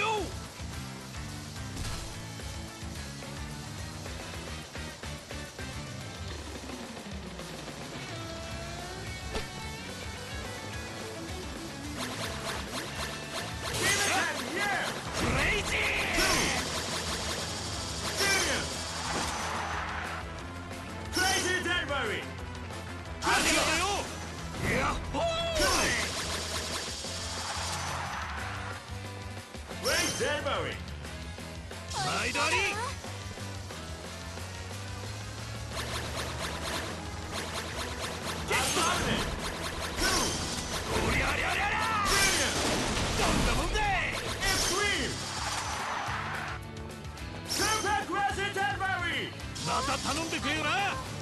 クレイジー。やっほー。しくじったぜ。おりゃりゃりゃりゃ。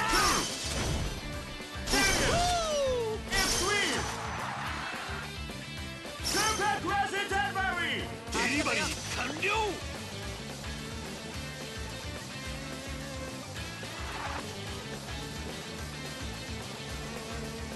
どんなもんだい。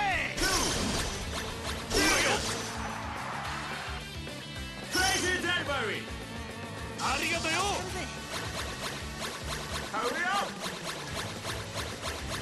クレイジー。やっほー。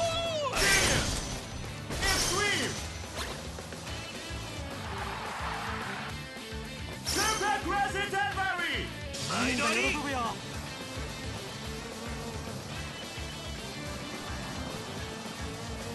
おりゃりゃりゃりゃ。どんなもんだい。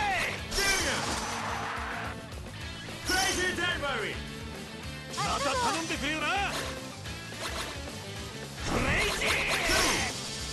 やっほー。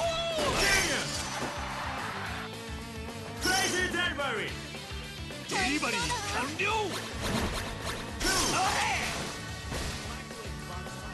おりゃりゃりゃりゃ。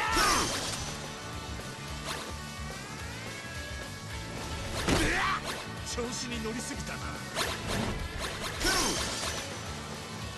どんなもんだい。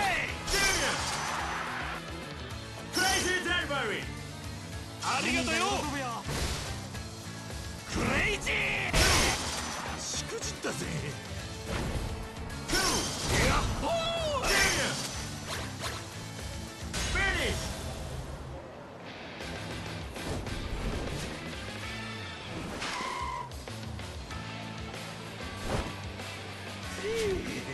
よく働いたな。よし、まあこんなもんだろう。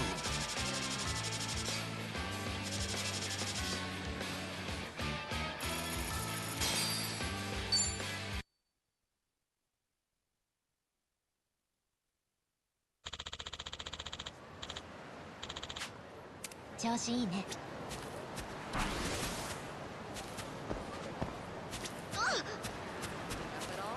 Smooth sailing, I'd say.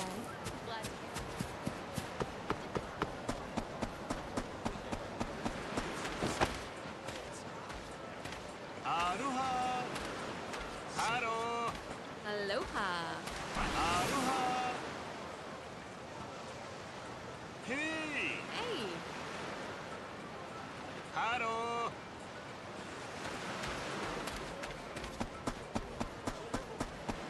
さすがハワイの海、いつ見ても綺麗だな。人泳ぎするか。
しないよ。覚悟はいいんだね。よっしゃ、行くぜ。よし。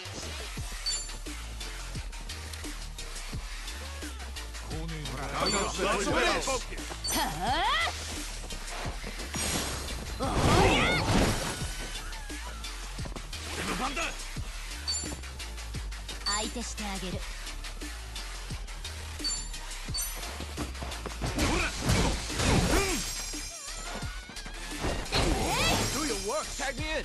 俺の番だな。さっさと来い。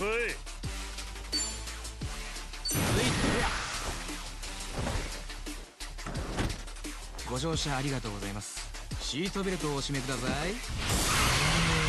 右へ曲がります。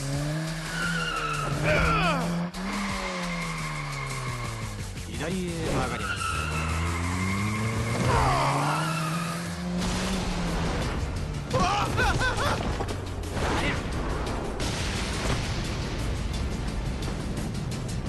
ご利用ありがとうございました。行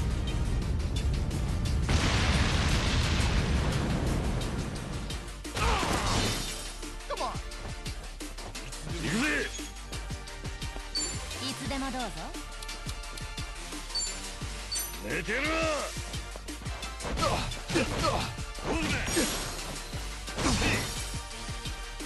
ビビってんのか。私の出番ね。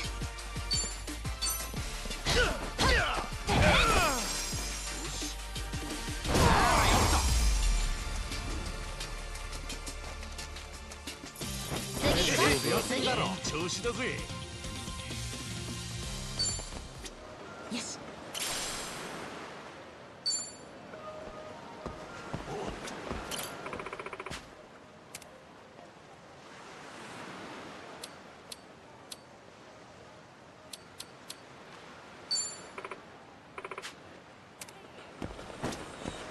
安全運転。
なかなかいいのが撮れたな。よう、いい写真撮れたのかい？ああ、バッチリだ。最高のショットが撮れたよ。やっぱ写真を撮るならハワイが一番だな。確かにビーチとか綺麗なもんが多い街だもんな。写真撮るには最高なんだろうな。なあ、もしよかったら撮ったやつ見せてくれねえか？ああ、いいぜ。もしかしてあんた観光客とかか？まあそんなところかな。いつもは横浜にいるんだけど、ちょっと用事で来てんだい。春日一番だ。よろしくね。俺はジョージ・黒木。トロリーに乗っていつも写真を撮っているんだ。こちらこそよろしくな、春日ちゃん。さて、写真が見たいんだったな。ほれ、見てみろ。自信作ばかりだ。どれどれ。ど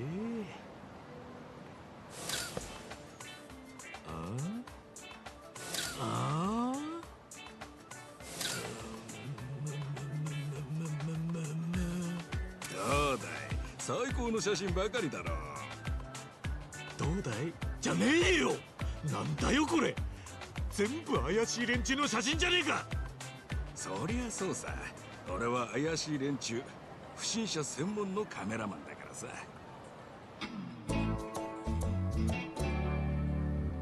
不審者専門のカメラマン？ああ、ハワイってのはもともと開放的な場所だから、調子に乗って悪さをする不審者が多い場所なんだが、最近変な被り物をした不審者がハワイの観光客に嫌がらせをするっていう悪趣味な動画がネットでその動画の真似をして被り物をしてバカなことをする愉快犯みたいな。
Votre attention, le soleil est sur le point de se coucher. Tous les citoyens sont priés de se mettre à l'abri en intérieur jusqu'à l'aube. Attention, the sun is currently setting. All citizens are required to shelter indoors. Turn that shit up.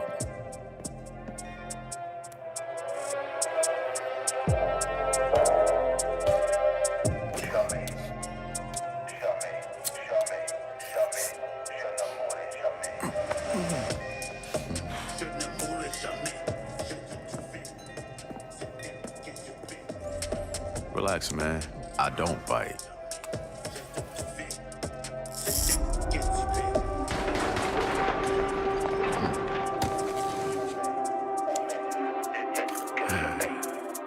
Lock up tight now. Night's just getting started.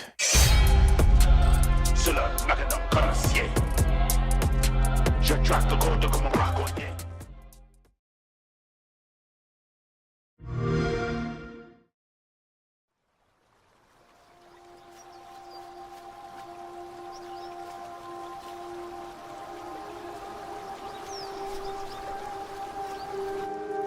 Our world has a rhythm. We all sense it. But only a few truly feel it. It is found in the smallest moments.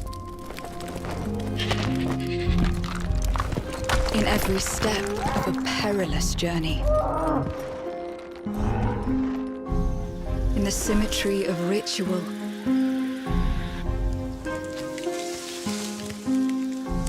In the bonds we share.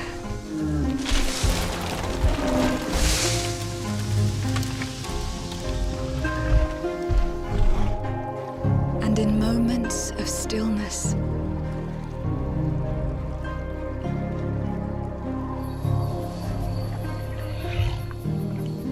It teaches us to look beyond the expected.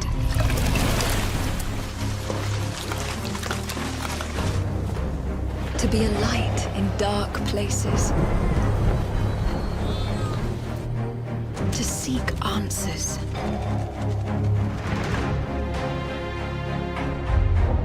And to stand watch over our world. Our world has a rhythm. We all sense it. But only a few truly feel it.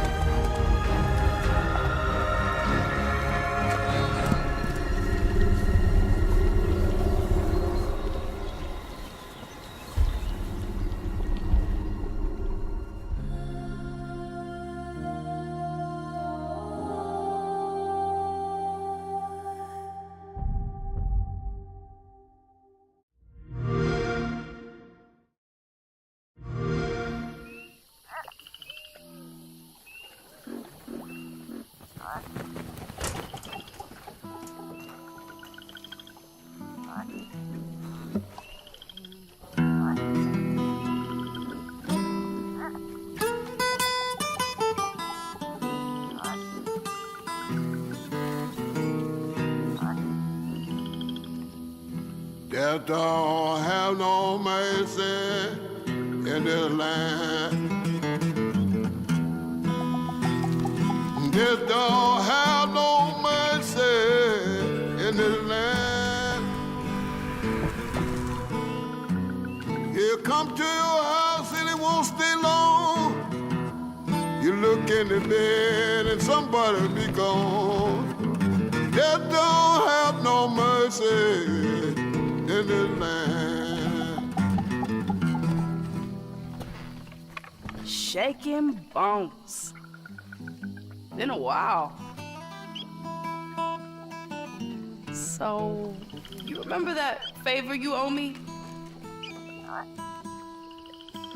I'm looking for a creature. Huge, sneaky, teeth like knives.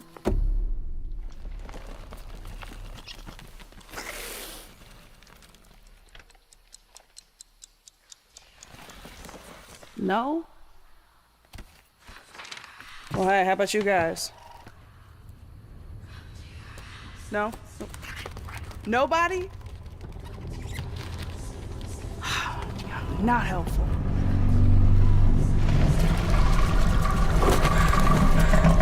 Mm-hmm. Sneaky.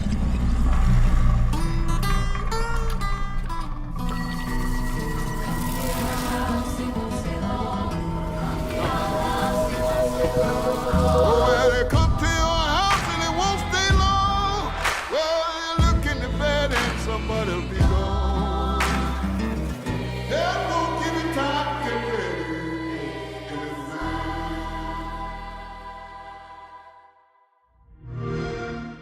Play it day one with Game Pass.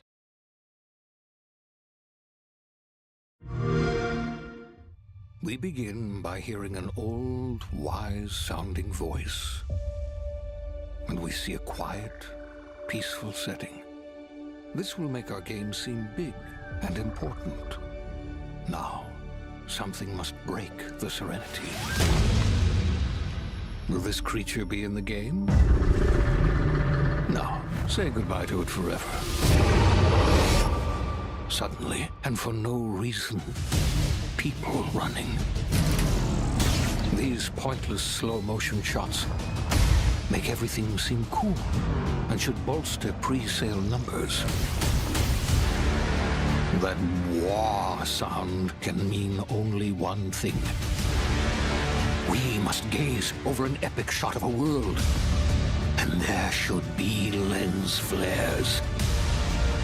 Now we see our hero, but only their silhouette, because the developers haven't finished the design, or finished the story, or finished any gameplay that's actually ready to show. In fact, the only thing they have finished is the title.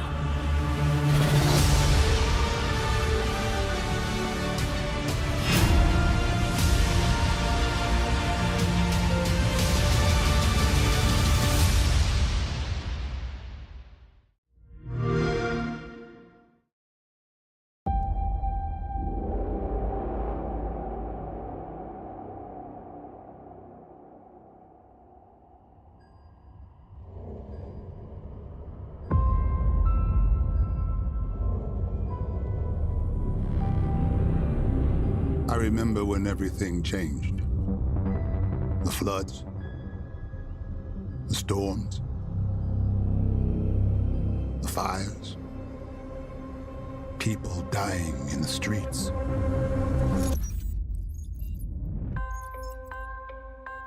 The corporations gave us solutions. A better world.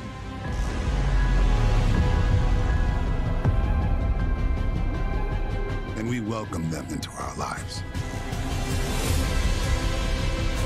But the laws of nature aren't meant to be broken. We need to know what they're hiding. Cruel world.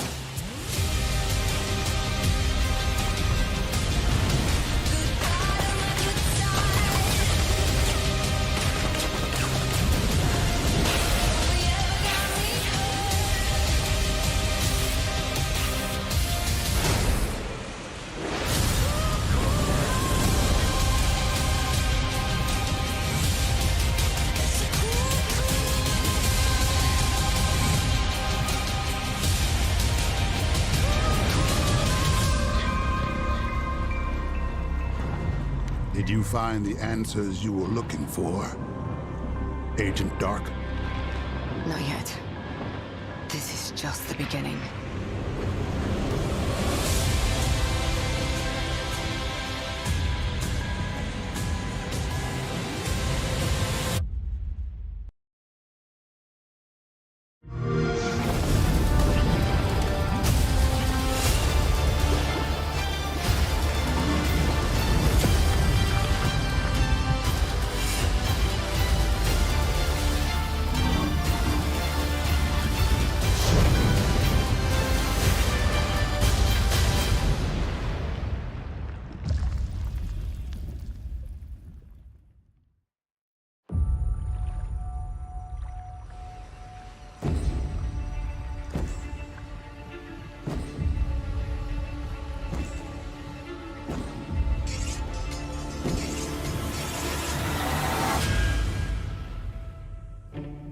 People don't like you very much, do they?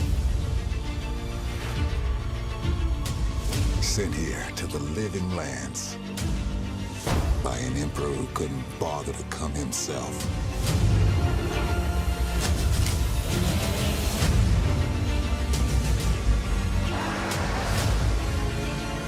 To investigate some plague that seems to be corrupting our very souls. You want us to trust you. But the truth is, you scare us.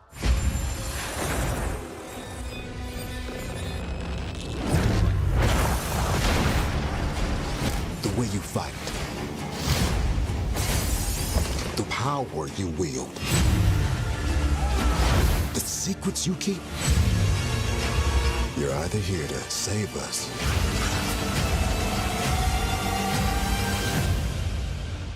destroy us.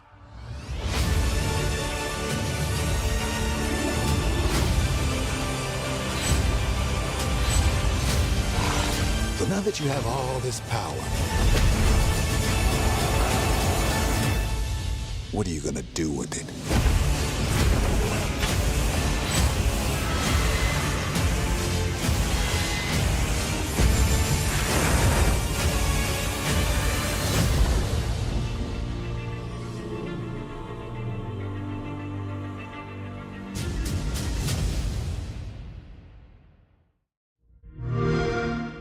Play it day one with Game Pass.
Play it day one with Game Pass.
Every year in our showcase, there's one game that kind of pops for me, something I'm very interested in.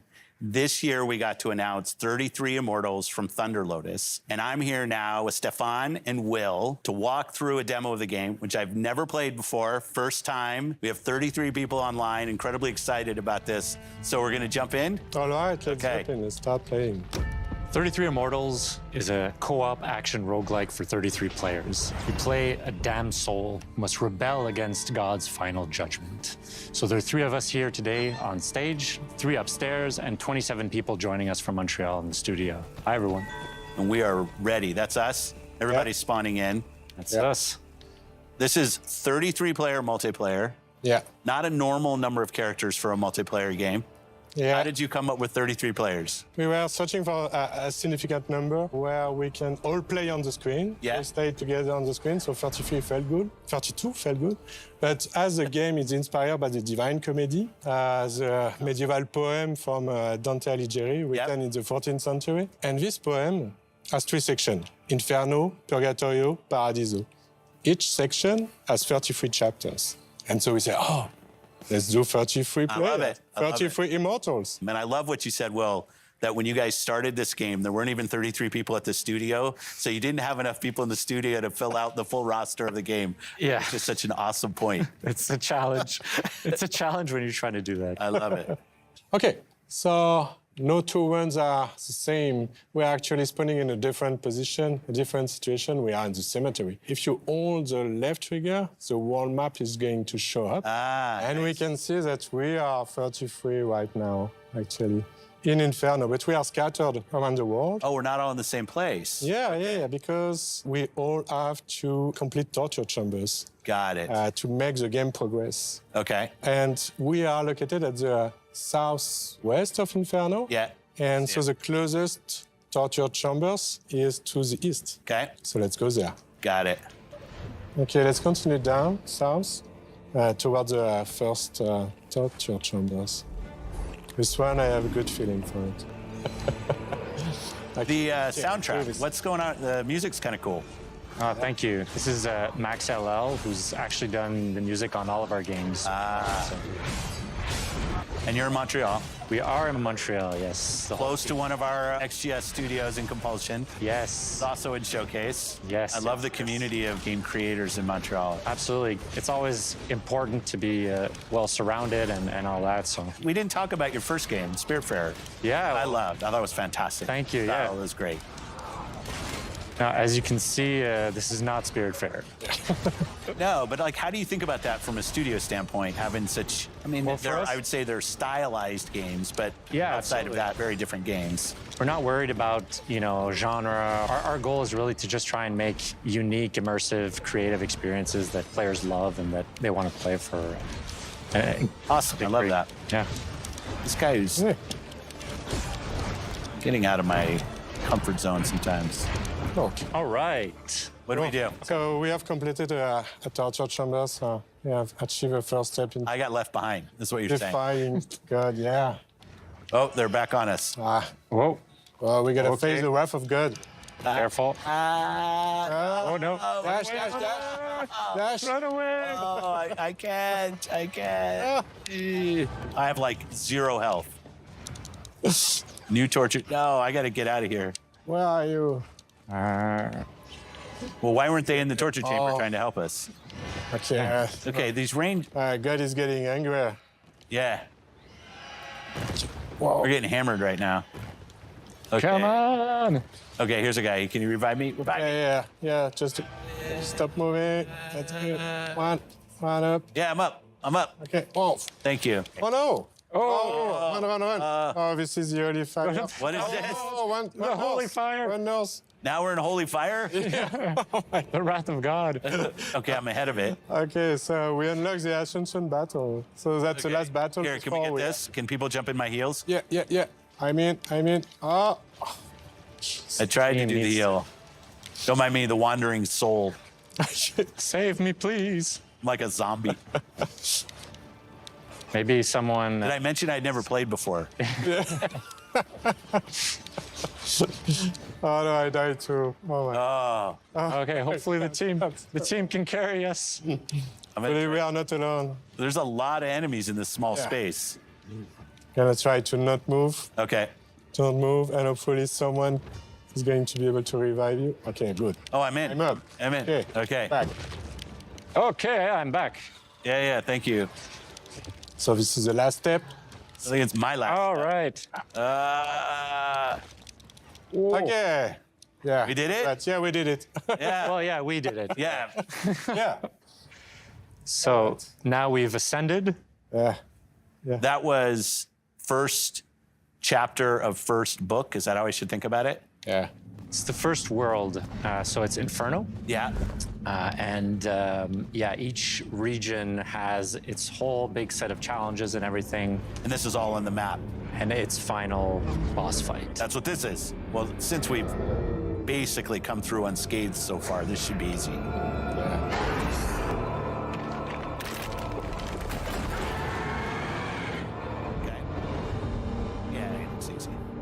You saved us from having to kill the final boss. Yeah. It's a bit of a tease. I like it. I like it. Well, best of luck to you and the team and everything that's going on. Can't wait for this game to come out. I won't ask for the date because I know that's unfair. But it was great to have in the show and great for you to come down and we got the opportunity to play. So thank you for that. Thank you so much. Thank you so much for having us. Thanks for watching Showcase Extended. I love these opportunities to show more about everything that you saw in the showcase itself. Thanks to everybody that supported us, and have a great week. Thanks, everybody.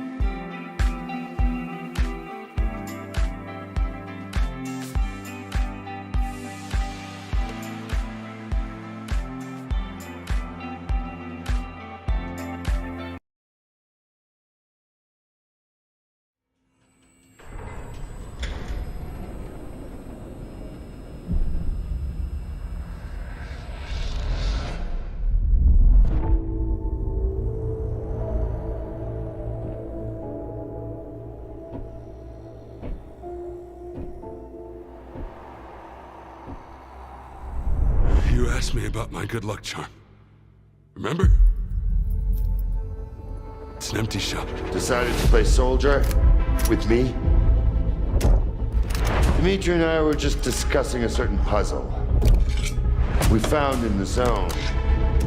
But we can't quite seem to get all the pieces to fit. Maybe you can figure it out. It reminded me that we used to be puppets. I took just one awkward step, and my whole world plunged into darkness. I'm sorry, Strider.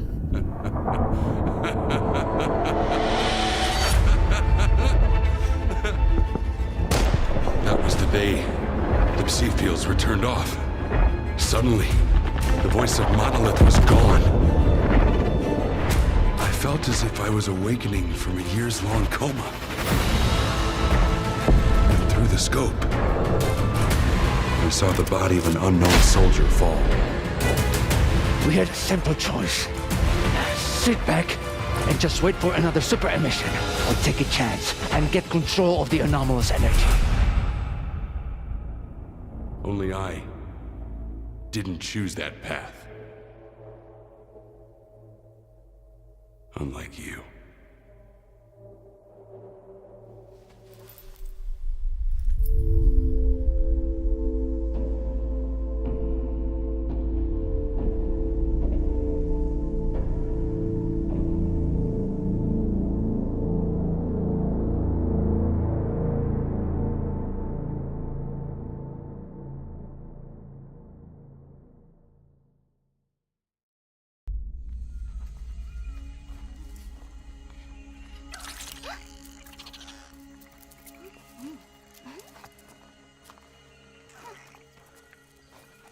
It's time to go.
What's up, old friend?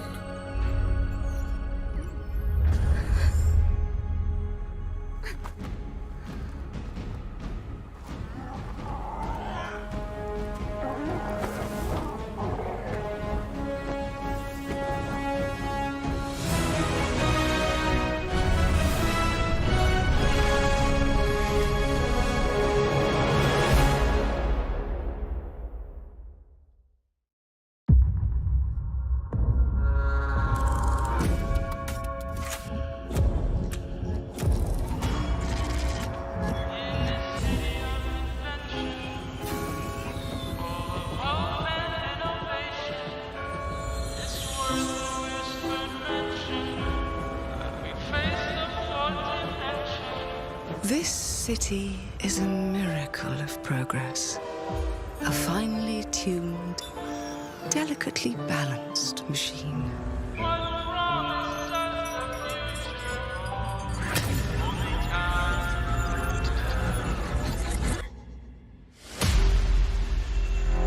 But it only takes one rebellious little gear to ruin everything.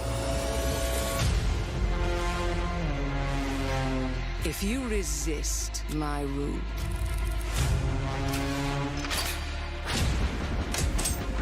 if you alter our past, if you threaten what I have built, there is nowhere in space or time where I will not destroy you.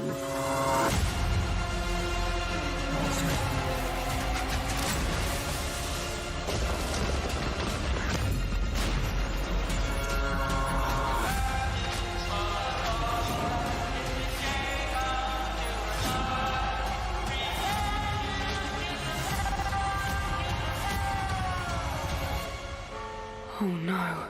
What did I do? Any last words before my friend puts one in your scalp?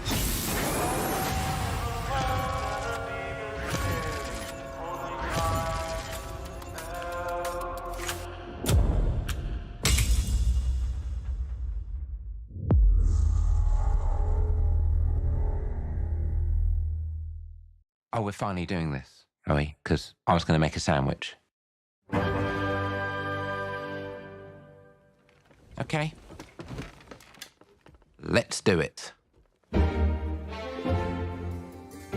What do I think about heroes? Well, we've all seen them, haven't we?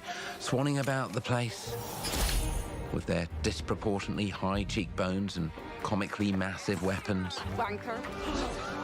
Roughing up bandits, because they like to rough up bandits, don't they? Living it up with the common folk every single night. On a day-to-day basis, I'd say the true hero is me, someone who's breaking new ground with fruit, with veg, on the agricultural side of things. Just look at them. Not wafting around mythical creatures. And that's what they are. Wafters. Yeah, well done. You see, I'm not here to slay legendary beasts. I'm here to conquer the vegetable, not a euphemism. Let's face it, the age of heroes is over. This is the age of innovation. This, if you will, is the age of death. One moment.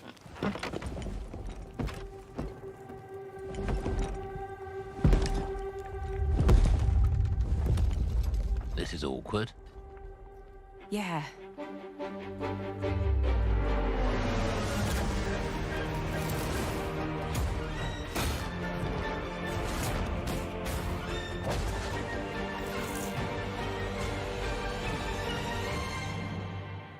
Oh.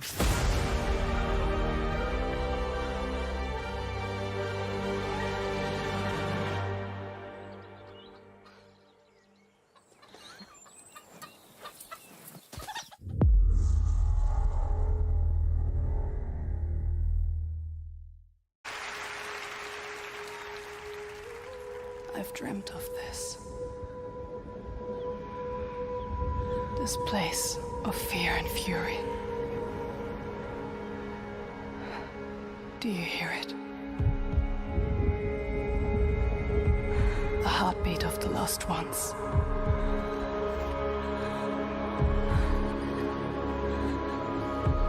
I can feel them on my skin.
welcome to Obsidian Entertainment. I'm so proud to share with you our upcoming fantasy action RPG, Avowed.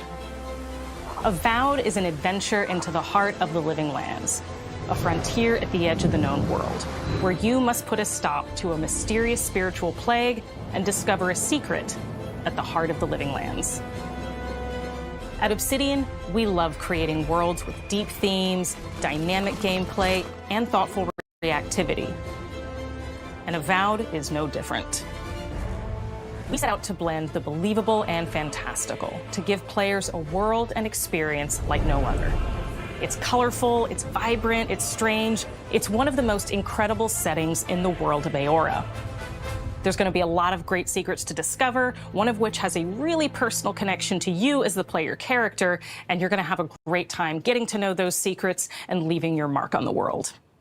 And when it comes to encounters, our combat brings the best of the moment-to-moment fun that comes with action-oriented gameplay and the depth and breadth of choice that you get with an RPG. Here to talk more about Avowed's combat is Gabriel Paramo, gameplay director. Here at Obsidian, our team's overarching goal is to empower you with choice. So we developed a flexible combat system that allows you to quickly swap from spellcasting and sharpshooting to melee combat. We want to give you the freedom to mix and match your loadout to fit the way you want to play from moment to moment, uninterrupted. For all battles, you can combine a variety of weapons, attacks, and abilities for tactical advantages against a wide range of enemy types. It's not just hacking and slashing. You're making real-time decisions about when to use your abilities, powerful melee attacks, blocks, parries, and special attacks. If you choose to approach combat with a one-handed wand, it feels quick and snappy when dealing damage to enemies at mid-range. Using the Tanglefoot ability, you can stop enemies in their tracks, giving you the opportunity to focus on weaker or tougher combatants in an intentional and controlled manner. It's important to pay attention to the types of enemies you're dealing with. Some units are extremely defensive, some are brutishly difficult, and others you must make sure you prioritize, or their healing capabilities will put you in a tough spot. To help with the different encounters you will face, we provide customizable loadouts that can be quickly switched during combat. That means you can play however you want. Equip a sword and shield and charge into battle. Dual-wield pistols and control the encounter mid-range. Or even dual-wield wands to feel like a gunslinging mage. You could use your enchanted wand to freeze enemies, and then use your offhand weapon's power attack to shatter them. We've worked hard to keep you constantly engaged as battles unfold by creating a balance between pressure and manageability during combat.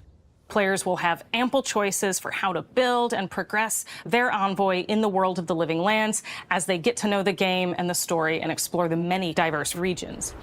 Some quests in Avowed will have you make difficult decisions with profound consequences, like this side quest you may encounter in Shatterscarp, the third region you'll explore on your journey through the Living Lands. As you're exploring, you come across the bodies of these fallen soldiers, and as you explore the remains of the battle, it's up to you to determine who, if anyone, is at fault. Just the four of us. Manu, Kiri, Naoki, and me. Training under Captain Ruiki, trying to keep Thirdborn safe.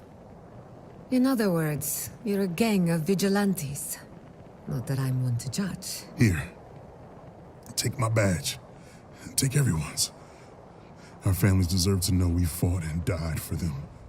Making the right choice isn't always what it seems.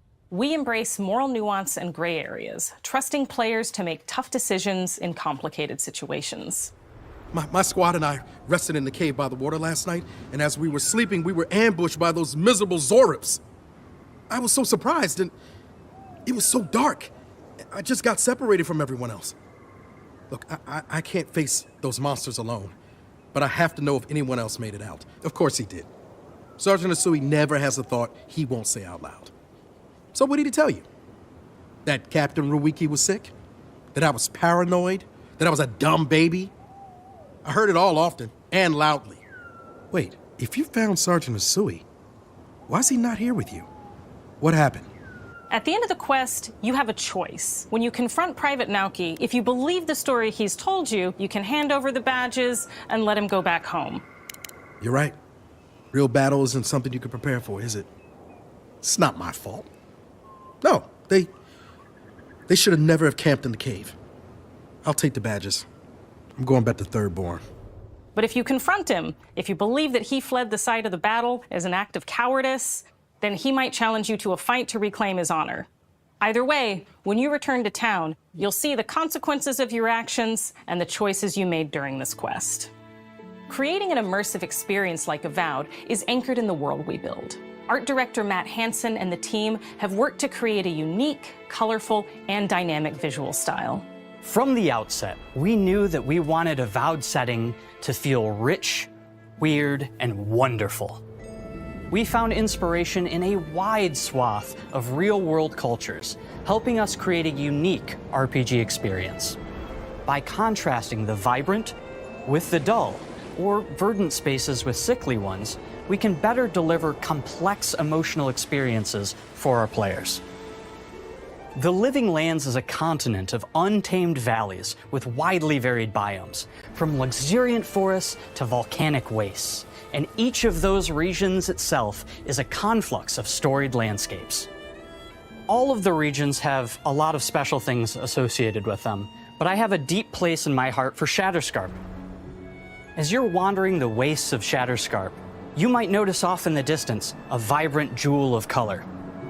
By transitioning from destitute, muted tones of a wasteland of sand and marching in towards a beautiful oasis, there's the opportunity there for life, for adventure, and even a little danger. We hope you've enjoyed this look at Avowed. We're thrilled to share more about the game in the coming months, and we can't wait for you to explore the Living Lands when Avowed launches this fall.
Hi, I'm Dom Matthews, studio head here at Ninja Theory in Cambridge, UK. We're now in the final months of development on Senua's Saga Hellblade 2, and the team is working hard to bring you an unforgettable journey into Senua's unique world and her battle for survival, where we have once again combined high fidelity and immersive presentation with a shorter, narrative-led experience that focuses on the things that we really care about, and that we hope you care about too. You see how surrounding you are. Do you see how the pitiless world stamps you down? Senua is back with a new quest.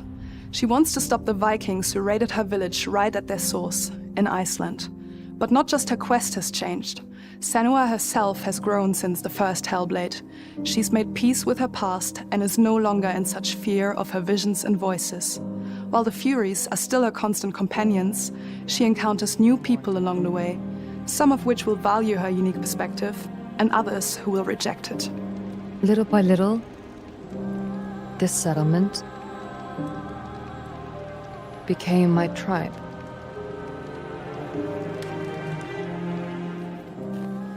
In the game, Senua arrives in 10th century Iceland on the trail of the Vikings who have been enslaving her people.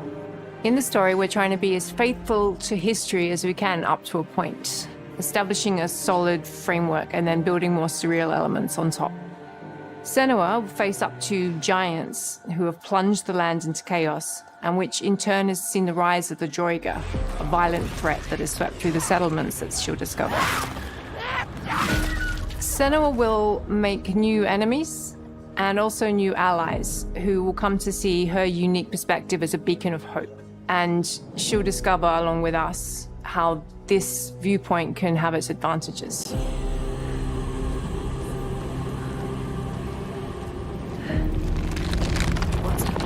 A sign. Senua is a Celtic warrior who experiences psychosis, seeing things that other people don't, hearing voices, and having unique beliefs about the world around her. To bring Senua's perspective of the world to life in a truthful way, we have once again worked closely with Professor Paul Fletcher at the University of Cambridge, as well as people with lived experience of psychosis. What does that mean? What does that mean? It's terrifying. Players will find themselves traversing beautiful and hostile environments, seeking answers from patterns and signs that Senua sees in her own unique way, and battling through encounters with enemies that will push Senua to her limits.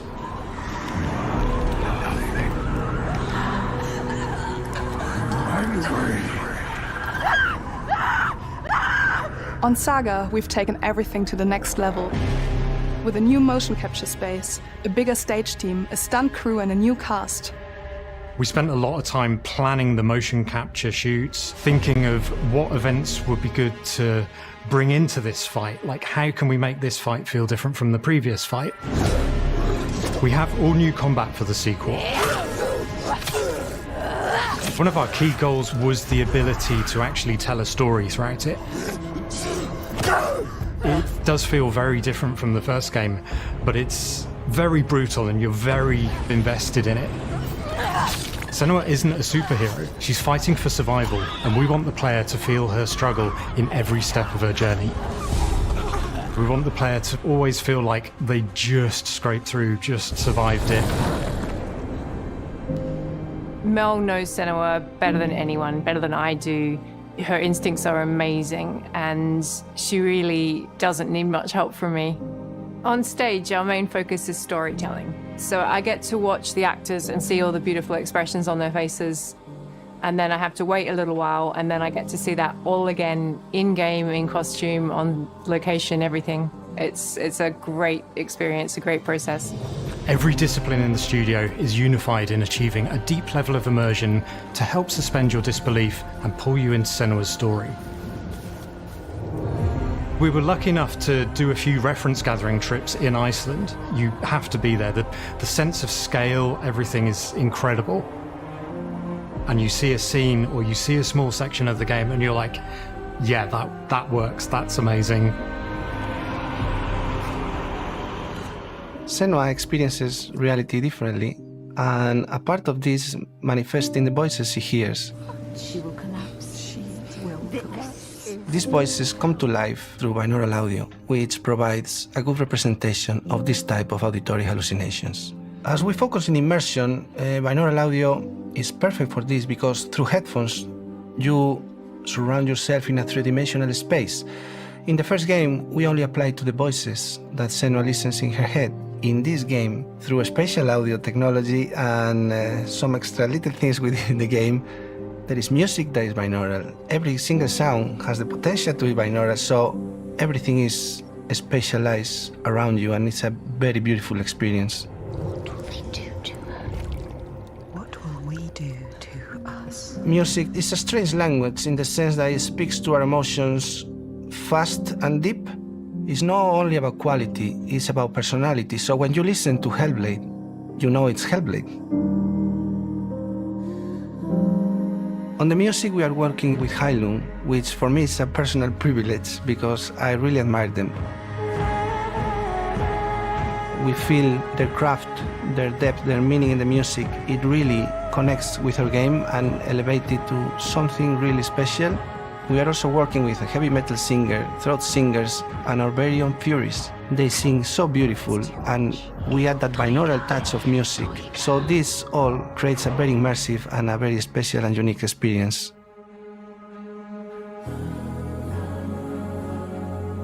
Our mission here at Ninja Theory is to craft life-changing art with game-changing tech. And that's our aim in Senua Saga Hellblade 2, is to not only see where Senua goes next, but to deliver something really meaningful for our players. My hope is that they will really connect to Senua as a character, and even if they can't really relate to what she's going through, maybe they know someone that relates to that character and they can then understand that person better. Well, I don't want to sound cheesy, but in a way I'm Senua, right? She exists and doesn't. It exists through all of our work, through every ninja. So we all are Senua, and we are creating this character that grows and grows and grows and grows and keep growing and keep changing. So that makes it real. I'm so proud of the love, care and passion our team here at Ninja Theory are putting into Senua's Saga Hellblade 2. Our hope is to not only create a game that is great to play, but to craft an experience that leaves you thinking and feeling. From our combat gameplay through to our action set pieces, from our cinematic scenes to our puzzle solving, everything is crafted in service of Senua's journey, a journey that you can embark on May 21st.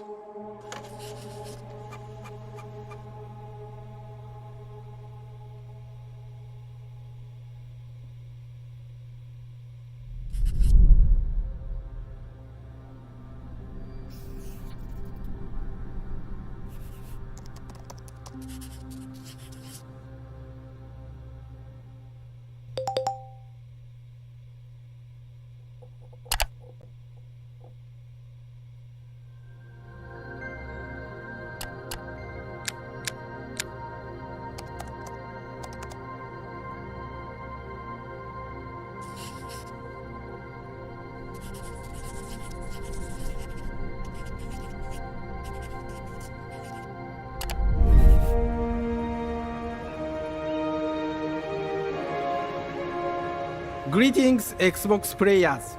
My name is Masaru Oyamada, producer for the Mana series here at Square Enix. 聖剣伝説ビジョンズ・オブ・マナの情報を Xbox ユーザーの皆さんにいち早くお伝えできる機会をいただけて大変光栄です。コンソールゲームとしては約17年ぶりとなる聖剣伝説シリーズの完全新作。聖剣伝説シリーズは1991年にファイナルファンタジー外伝として誕生して以降、マナと聖剣をめぐって描かれる愛をテーマに、個性豊かなキャラクターたち、心に響く楽曲の数々、武器の特性を生かして戦うアクション RPG としてこれまでに17作発売され、長らく愛されてきました。本作は30年以上の歴史あるシリーズの最新作となるため、これまで培われてきた聖剣伝説としての世界をしっかり感じられるものを目指して鋭意制作中です。フィールドでは自然や精霊とのつながりを感じられる色彩豊かな聖剣伝説の世界を体験してもらえると思います。シリーズおなじみのモンスターたちも本作に登場しています。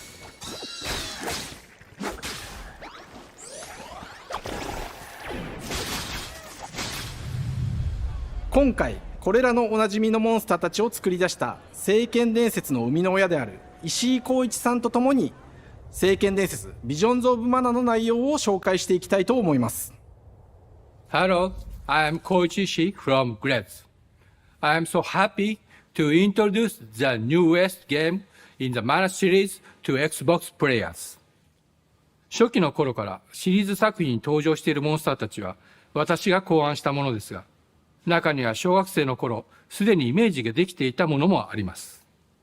今作では初めはドット絵からスタートしたモンスターたちをどのような形で最新化して聖剣伝説ビジョンズ・オブ・マナに落とし込むか、デザインの方向性からモデルの完成イメージまでを監修する立場でプロジェクトに参加しました。聖剣伝説ファイナルファンタジー外伝を作っていた頃から、自分の頭の中ではモンスターたちは立体的に生き生きと動いて、これまで自分が携わった作品ではそれらをどうやって当時の技術で表現できるかにこだわって作ってきました。最新作では聖剣伝説のモンスターたちのただ可愛いだけではなく恐ろしさの部分もしっかりと表現できているので、バトル中はモンスターたちの表情にも注目してください。これまで聖剣伝説シリーズには空を旅する、海を渡る手助けをしてくれる頼もしい仲間たちがいましたが、今作には広大なフィールド探検に欠かせない新たな仲間が登場します。陸上を猛スピードで駆け回ってくれるピックル。ピックルも石井さんが新たに考案してくださっています。新たな仲間を考えるにあたっては、今作のマスコットキャラクターになるくらい可愛い動物にしたいという漠然とした思いがありました。その上で、ヨークシャテリアの毛並み、見た目はアルマジルによく似た仙山港や古代エジプト神のアヌビスの子供といった具体的なイメージが浮かんできて、それぞれの特徴を取り入れながらラフデザインを書き起こしました。デザイナーにもアイデアを出してもらいながら、足の長さや丸まった時のイメージなど、ゲームの中での見え方も考えながら調整を重ねていき、ピックルは誕生しました。もう一つの挑戦は楽曲面です。過去さまざまなコンポーザーが携わられた楽曲の雰囲気が感じられつつも、最新作として素晴らしい新たな楽曲が生まれました。 BGM でもしっかり聖剣伝説シリーズらしさを感じてもらえると思います。過去シリーズの楽曲を手掛けたクリエイターたちが全100曲という大ボリュームの制作に挑んでくれました。新たな試みとしてフィールドの探索からバトルまでをシームレスに体験できるよう、今作ではインタラクティブミュージックを導入しており、冒険の没入感を高めてくれます。探索中の BGM がバトルに入った瞬間、アレンジが切り替わる様を実際に聞いてみましょう。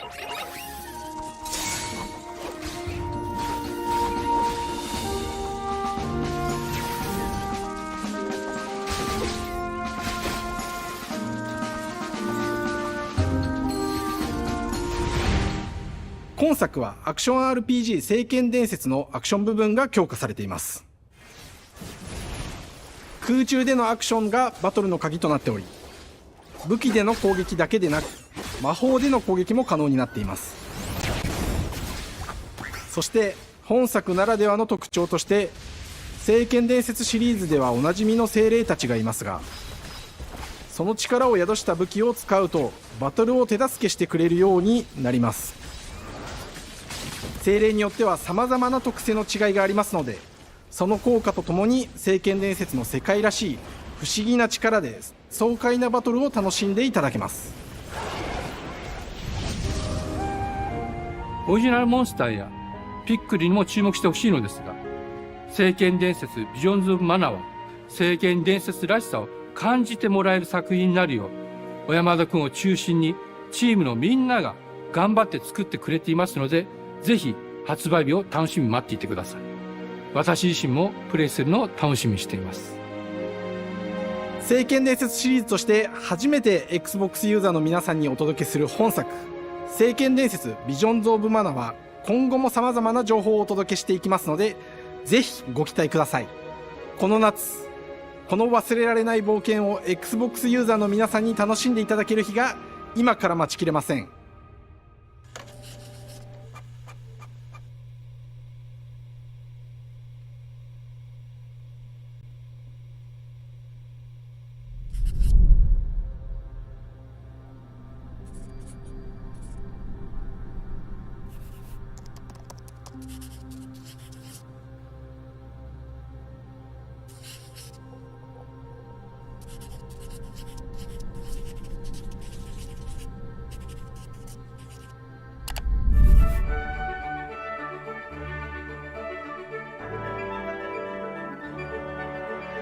Hello, and welcome to Oxide Games.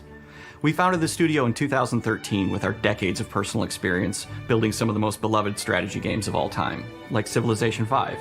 We came together to create something new and innovative in a genre we all love. Ara History Untold is the game we've dreamt of making. Ara is an homage to historical gamers, strategy gamers, 4X gamers. It features all the depth and gameplay fans of this genre love, where you'll explore the world, expand your nation, govern your people, and engage with your rivals on the international stage. But it isn't just more of the same.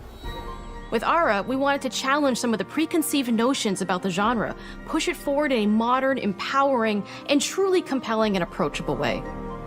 For example, we have over 100 instruments on display in the office, which are all things that we purchased in order to add to the soundtrack and expand the game and make it really good.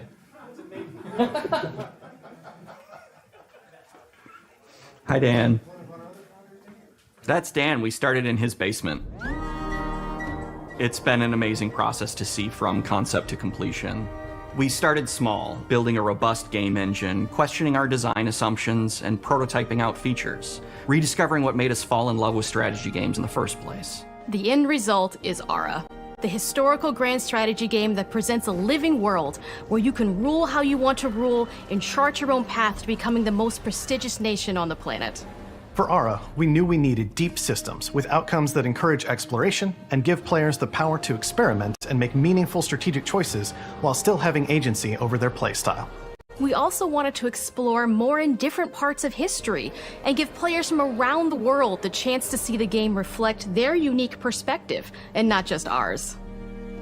And finally, we knew that for players to feel the impact of their decisions, they would need to see their choices reflected in the game world itself, not just through numbers on a menu. One of the first differences you'll see when you dive into Ara is what we call the living world. It's a procedurally generated alternate Earth, bursting with life, an intuitive, authentic, and immersive space, a blank canvas for players to paint the society of their dreams. The living world isn't just a map. It reflects the choices players make over the course of the game. They can see everything from the settling of the wilderness to cultural influence on architecture over time to the thousands of citizens living their lives and reacting to the changes. We want players to feel like they're truly occupying the world, leading their people as they thrive and grow. Core to the vision of Ara is our philosophy of rule how you want to rule. And no feature better exemplifies this than the prestige system. To win a game of Ara, players will compete with their rivals to build the most influential, impressive, and important nation the world has ever known. This is measured by prestige, the player's score that proves their worth as a leader. The prestige system gives players the chance to decide what kind of leader they want to be. Do they want to pursue great works of arts and culture? Military might? Scientific advancement? The choice is theirs. In Ara, there are no set victory conditions. Players get to decide what is most important to them and focus and prioritize on those goals while still being able to win the game. Personally, when I play Ara, I like to build triumphs. Triumphs are our collection of incredible monuments and architectural achievements from throughout human history. Like the Great Pyramid of Giza. They're hard to build, but worth it, giving huge prestige bonuses and game-changing abilities to the nation that constructs them. Another aspect of Ara that I'm personally excited about is our crafting system. The crafting system offers a unique challenge to the player that they generally won't see often in the 4X genre. Succeeding at balancing, gathering the right things, turning them into the tools that you need, and then finally getting to the outcome or reward of something like an important improvement or triumph just changes the challenge that exists in Ara compared to other 4X games. Crafting plays out in Ara at a national scale, with players honing and combining the natural resources they harvest into all manner of goods and components. Those are the foundation for everything, from international trade to improving their cities and citizens' lives, and even manufacturing the weapons necessary to draft military units. The crafting system in Ara encourages thoughtful, advanced planning. It rewards players who can see the strategic outcome of all their collective decisions, and not just the individual ones. I'm proud of the work that's gone into our simultaneous turn system.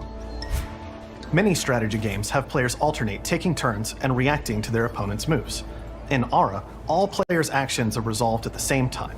This rewards players' ability to navigate uncertainty, to predict and strategically plan for a variety of scenarios in the moment. This system makes Ara just feel more real. In a typical strategy game, once your turn is finished, you have to wait for a long time. With simultaneous turns, generally speaking, those times are very low. You get to keep playing the game and stay engaged rather than having those periods of downtime where you're not doing anything. It's not easy sifting through all of history and picking what to include. For Ara, we wanted to offer a fresh perspective, so we looked at cultures and societies throughout the millennia with the broadest lens possible. Where this approach really shines is in our leaders. Leaders are so often seen as military personnel or prominent government figures, but leaders come in so many different forms. They're thought leaders, scientific and cultural prodigies, and many more. Each leader in Ara has a number of special abilities determined by their personality traits, as well as a powerful and unique leader trait informed by their contributions to world history. With a diverse global roster, we know players will find leaders that they will want to play. And even a few that may surprise them with how fun it is when those leaders are handed the reins of power. For us at Oxide, Player feedback is the only way to really understand what you're making. It gives us that priceless perspective from the people we're making Aura for, you. Building the game alongside real players has given us that critical player feedback. In the end, we believe this makes for a deeper connection between the players and the game. One of my favorite examples is when we first introduced the concept of dangerous wildlife to the game. It turns out, in our first iteration, it was maybe a little bit too aggressive or disruptive. We knew we should probably make a change when one of our insiders made a forum post that was just, "Cougars, cougars, Cougars, I hate cougars! Someone get these feline demons away from me." I'm happy to report, based on more recent feedback, that I think we ended up in a good place with the overall threat level of mountain lions to a player's citizenry. It's been years of hard work to bring you a strategy experience like no other. And we're so excited that we can finally see the finish line. We can't wait for players to get their hands on the game later this year. But the launch of Aura is only the beginning. We are going to maintain our insider program after the release date and continue to listen to players and support the game into the future. On behalf of everyone at Oxide Games, thank you for joining us today. We can't wait for you to play Aura and to create your own history.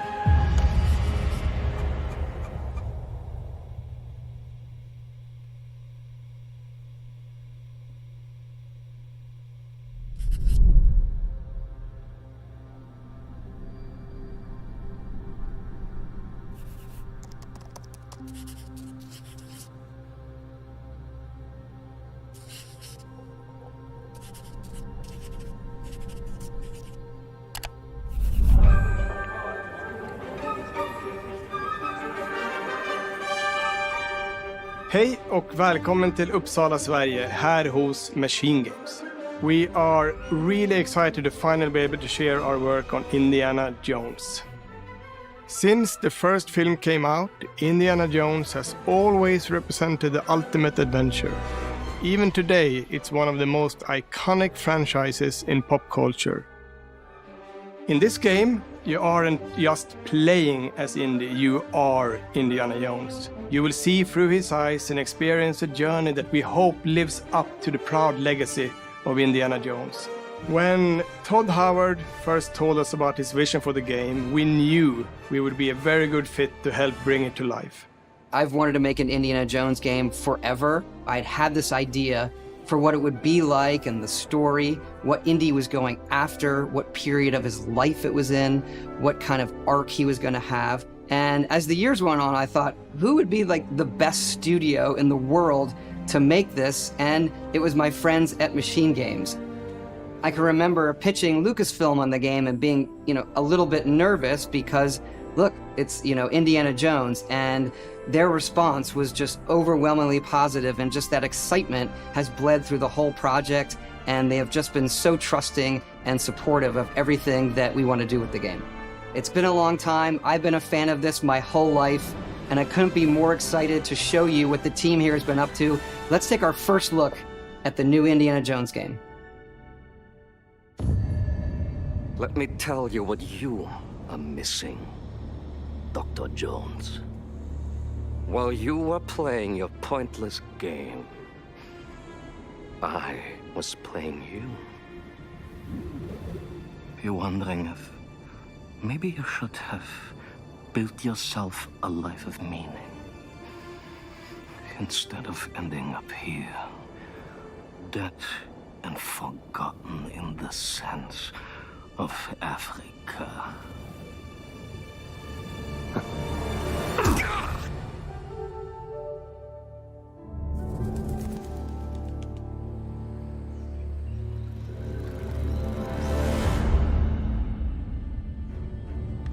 Myths,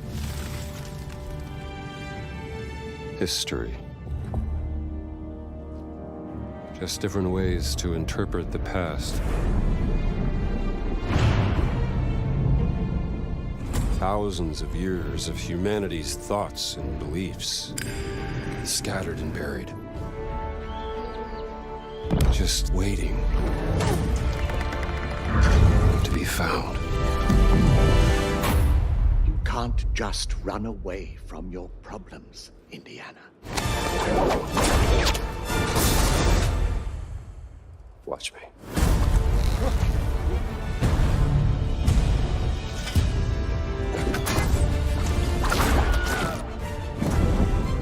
Throughout history,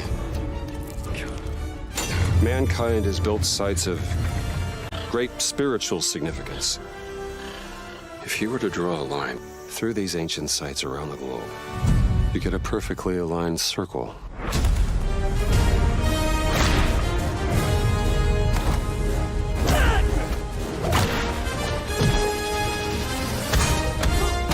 I've had run-ins with these guys before.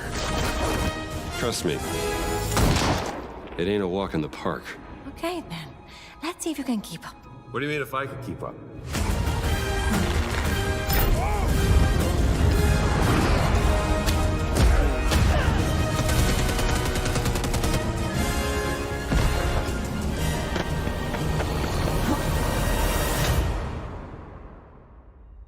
Patron of the fallen angels.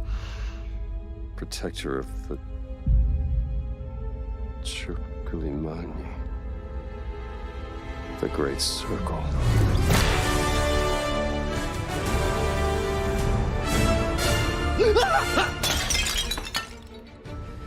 You have any idea how old that was?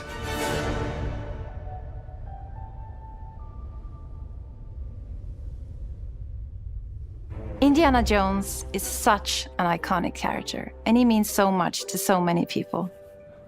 Everyone here at the studio has their own indie stories and memories. Most of us grew up with his adventures and have been fans of the movies and the character for years. He's a brilliant archaeologist, he's a charismatic everyman, he's passionate and determined. And for us, he's synonymous with adventure. Now we have the opportunity to tell a new Indiana Jones story for a modern gaming audience. Our game is all about putting you in Indy's shoes, letting you see and feel what he sees and feels. For us at Machine Games, we do that best through first person.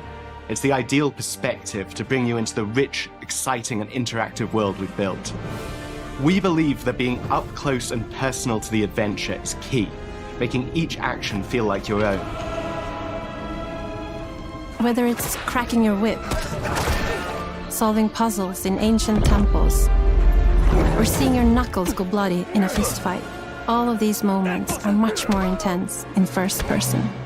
But we still want you to have those moments. Seeing his iconic silhouette with the hat and the whip, and so for things like cutscenes and environmental traversal, we pull the camera back for a third-person view.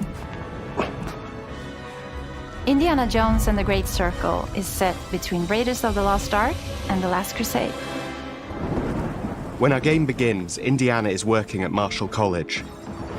He wakes up in the middle of the night to the sounds of a break-in and rushes to confront the thief in the college museum. The mysterious giant of a man makes off with what seems to be a historically insignificant artifact, sparking Indiana's curiosity. Who the hell are you? Following the trail, Indiana heads to the Vatican, hoping to learn why this particular relic was stolen, and discovers that things aren't what they appear.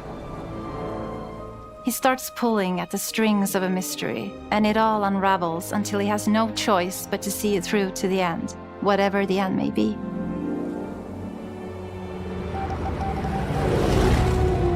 On next plane to Rome. Stop. Need help. Stop. Meet me in Vatican. Stop. Indy. We always talk about how clever Indiana Jones is. That had to be one of our guiding principles when we were thinking about the type of game we were making. It wouldn't be Indy if he wasn't using his wits to get through the situation. The most authentic Indiana Jones experience we can make is the one that makes you think first. Getting the hang of this. Sure, there will be some obstacles that will be more easily overcome with the revolver or a gun taken from a disarmed guard. But I think most of the time you'll have more fun, and to be honest, a more genuine indie experience by finding more clever ways to solve a problem. We always want to be offering more solutions, whether it's trying a different path through the environment to get around enemies, observing enemy patrols and using them to your advantage, or using the tools at your disposal, like the whip. It's an amazing global adventure, with action propelling you through your journey. We have these really diverse environments for you to explore. Indy's journey will take him to the forgotten temples of Sukhothai, the pyramids of Egypt, the snow-peaked Himalayas, and beyond. We look carefully at each location and the time period the game is set in, and we're trying to make it as authentic and accurate as possible. We love creating rich, vibrant worlds, and in this game, we also had the goal of making it feel like a true cinematic Indiana Jones adventure. One of the biggest ways to do that is with the music. John Williams is the original composer for the indie films, and we're really lucky to have found Gordy Hub, a composer who's been able to capture Williams' essence with his score for The Great Circle.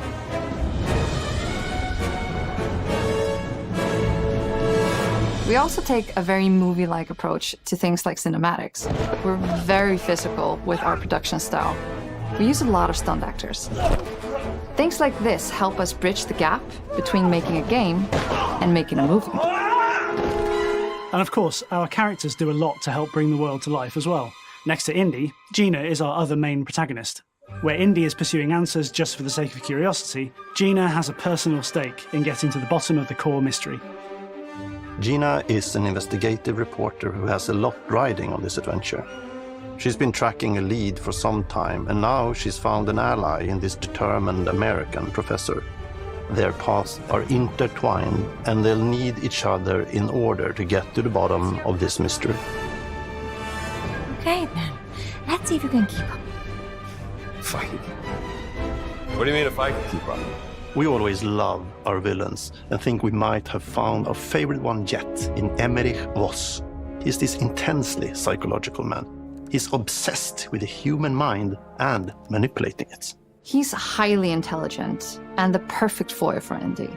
They're both brilliant people, compelled by their passions and obsessions, but driven down wildly different roads. He creeps up on you and gets under your skin like he gets under Indy's skin. It's captivating. Dead and forgotten in the sense of Africa. One of our mottos for Indiana Jones and the Great Circle is adventure first. But in every indie adventure, there are always those moments where he finds himself in the action. That's been one of those balancing acts for us, and we've ended up with this sort of hybrid experience that mixes melee combat, stealth, and gunplay. How you approach any given situation is up to you. You may choose to sneak around an enemy patrol, or maybe you'll just pick up a shovel and whack them on the back of their head. And when you can't use your wits, you got Indy's most iconic tool. Just like you see in the movies, one of our goals has been to make the whip as fun and multi-purposed as possible. We want it integrated into every aspect of the game. You can use it as a traversal tool to make your way around the environment. You can use it as a distraction. And yes, you can absolutely use it in combat. Everything you'd expect from Indy's whip. And hopefully a little bit more. Puzzles are a key feature in our game. The spirit of discovery is so important to Indiana Jones. Obviously, there are a handful of puzzles on the main path, but a lot of the puzzles are optional and are just there for the players who want to experience them. Epic traps, small secrets, and hidden puzzles that blend right in with their surroundings. One thing I love about our game is the level of interactivity that we have. We have this world of mystery where anything could potentially hide a secret. The more you look, the more you'll discover.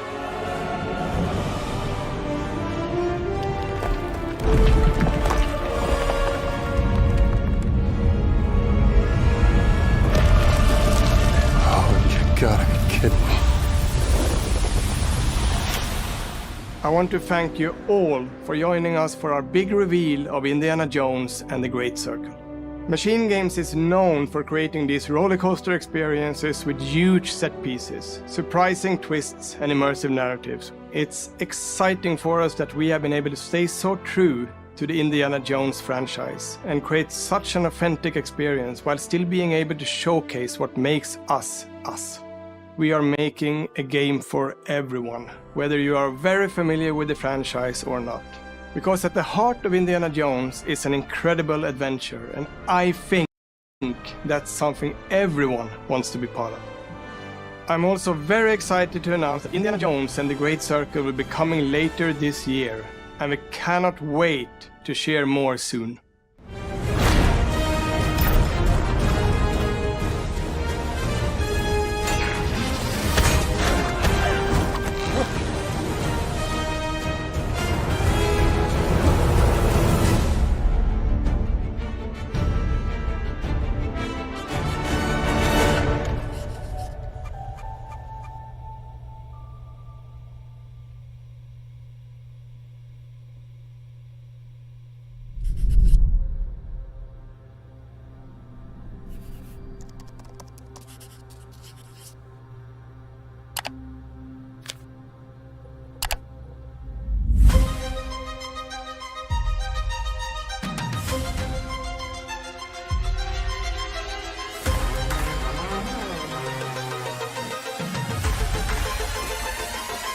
Should take one?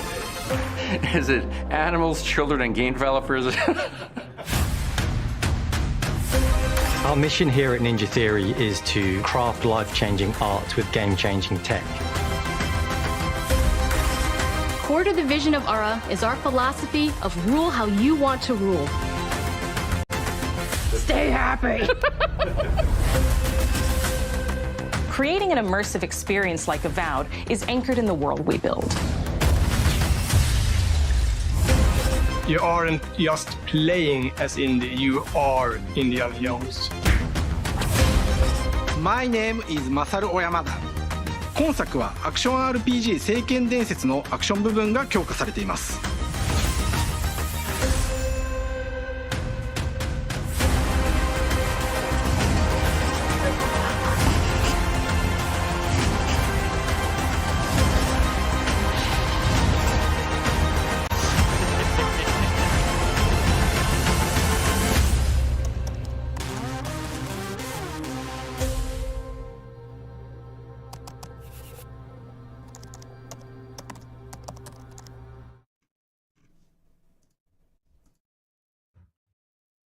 There you are. Welcome to Podcast Unlocked. You've just watched the Xbox Developer Direct, the 2024 edition. I'm Ryan McCaffrey, joined by my panelists. Let's dive right in. Not even time for introductions. That's how exciting that was. And that's how pumped I am. We have to start with Indiana Jones. I know Visions of Mana was the secret game that secretly parachuted in there, but the star of that show was Indiana Jones. I'm gonna take host privilege and just start by saying, as one of the resident olds of this panel, there was so much of the Chronicles of Riddick Escape from Butcher Bay DNA in there that you could see that just made me so happy, because that's one of the greatest original Xbox games ever. It's first person. Khalif Adams, Spawn on Me, first word goes to you here. What did you think of Indiana Jones? And by the way, everybody, we have plenty of time, so everybody settle in if you're watching. We're going to talk through all this stuff. Ka, the floor is yours. Mind blown. I was excited and ready for this to drop and get all the goodies that we could from the visuals and everything, and they are just nailing that vibe that we were hoping that they would be able to pull in. All of those things from the films that we remembered and kind of love and have that nostalgia for. Feels like they're really knocking on the door for that. You know, the music and the score really came through, and I think that that's a big part of the indie experience and the indie fandom. And man, that first person combat, damn, that looks good. It looks really, really fantastic. So very excited for what we got a chance to see. Stella, you were talking as we were just watching it together. You were like, I called it from the first teaser. Give me your immediate reactions. Yeah, because like everyone, I remember seeing people in chat and being like, oh well, machine games, I don't know, because this is an Indiana game. We want to see him, so it's probably going to be third person. And I was like, well, if they're making an Indiana game, they probably want to make sure that you feel like the character, and first person is a really good way to do that. So I said from the beginning, I think it's going to be first person. So I'm glad that they are going that route. Right now, I don't know how far along this trailer was. I feel like it looks good. I'm very excited for the puzzles. And I'm glad it's not just another like Uncharted-like game, because those games kind of fall into a specific formula. But I want to see more of the combat, like dynamic combat through one level, because we got a lot of like jump cuts. So I want to know what the combat flow is going to look like. Destin, your thoughts? There was a lot to see there. I wasn't sure about Indiana Jones going in to the Dev Direct. I was absolutely blown away. I really, really like what they're doing here. I love the first person. What we saw of combat looks really fun. I can't get over how well they integrated the whip into all of the different types of mechanics. Being able to grab somebody by the leg or just whip somebody and then pull them towards you for a punch. It's very indie. Everything about it just makes me remember why I love those original movies, and to see a game take the movies and make this, which just hits all the right notes from the villain to the puzzles to the combat, has me tremendously excited. More than I ever thought I would be for an Indiana Jones video game. I'm all in. Yeah, the thought I had with the first person thing is number one, it's not unexpected. I mean, like Stella was saying, there were good reasons to go first person with this, but not just sort of centering you in the character, but also because it's a good way to differentiate from Tomb Raider and from Uncharted, right? I mean, those are comparisons that people are naturally going to make because there hasn't been an Indiana Jones video game outside of Lego Indiana Jones. Like there hasn't been a sort of AAA indie game since I think maybe 2003. I think Destin is what we had looked up with Indiana Jones and the Emperor's Tomb. I think This was one? the name of it. That's the one. Yes, I just played it for B-roll. But yeah, this game actually is pretty good. Indiana Jones and the Emperor's Tomb, I played it a little bit just to remind myself of what the old game is played like. And it made me a believer in the fact that indie can be a great video game. Machine Games is doing a whole new thing from this take though, and yeah, I just left with a very, very positive impression about where the game is going to evolve to, and really, really stoked. Yeah, the id Tech engine, which is what we don't know 100% that's what this is using, but that's what this studio's used for years with Wolfenstein. That is almost certainly the tech that's going on here. Production value wise, Khalif, pretty high production values, clearly. 1000%. I mean, every visual that we saw just jumped off the screen, right? It felt exactly like you remembered indie movies feeling, which is great, from from the villains to the kind of that sepia tone, that kind of, feeling like you're in these far off places in the desert or in some far off land. They just nailed all of those pieces. And again, we talked a little bit behind the scenes, them snagging Harrison Ford's likeness in this and really nailing that, and also the voice actor, whomever that may be, doing the voice capture for this, or the voice performance for this. It all feels exactly like you would hope for a game like this that wants to pay homage to one of the biggest and kind of best known adventure movies of all time. So I'm very excited to see where all of those pieces kind of land, and see who the other folks are in that conversation. And of course, Tony Todd is in this, so that automatically just magically just made me super excited for that. So hyped as heck for this. So Stella, I want to come back to you to get your thoughts, and everybody else's too, but something that I think was maybe a bit of an unanswered question from this, and maybe I'm just looking too far into it. Just tell me if you think I am. But Gina, we were introduced to near the end. She's a reporter. She's kind of along this adventure with Indy. They're helping each other out. They specifically referred to her as a protagonist. Do you think that you're going to play as her for one level for significant amounts of time? What was your takeaway from that? You know what? It would be really cool if there were some temple puzzles that you have to work together, but you can't really see each other, so you can talk through walls, right? Kind of like, well, I guess Portal was a co-op game, but if it was sort of like, you could talk to them and maybe switch perspectives, that would be really cool. But I feel like we're going to get maybe one or two levels where she is going to have to get him out of, a bit of trouble, where he's gotten himself trapped or something. Right. But I think that for some of these temples, we may get one of those partner moments where he has to call out, hey, hit this lever now or whatever, and that might be really cool. So yeah, I love the idea of having two protagonists, but maybe I feel like we're definitely going to be focusing on Indiana here. But yeah, that's probably where I'm landing with it too, is maybe either one or just the occasional check-in with her, where you're, like I said, maybe you're riding a motorcycle and you've got to save him or something. Or I think the puzzle example you gave was pretty solid as well. But maybe almost kind of like the Mary Jane stuff from Spider-Man on PlayStation, where it's kind of a neat little change of pace for the game, for the campaign as you're going through it. I mean, Destin, speaking of Spider-Man, I mean, this seems awesome enough, and it's this well-known big property. Is it too early to say that this Indiana Jones could be sort of Xbox's Spider-Man, if you will?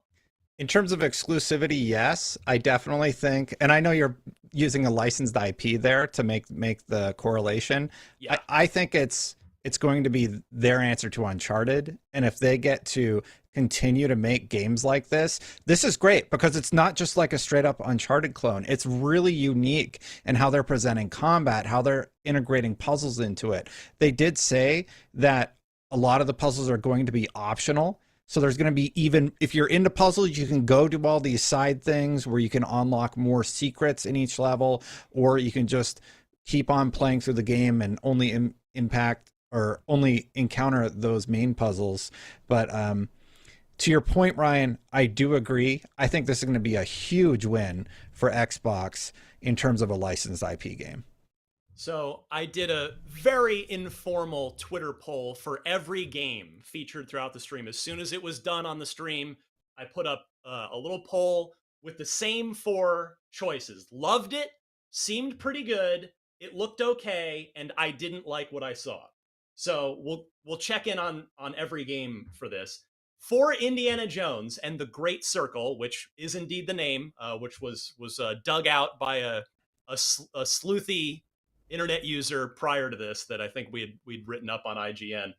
I will say that Indiana Jones, perhaps unsurprisingly rather, had the highest satisfaction rate of any of the 4, any of the 5.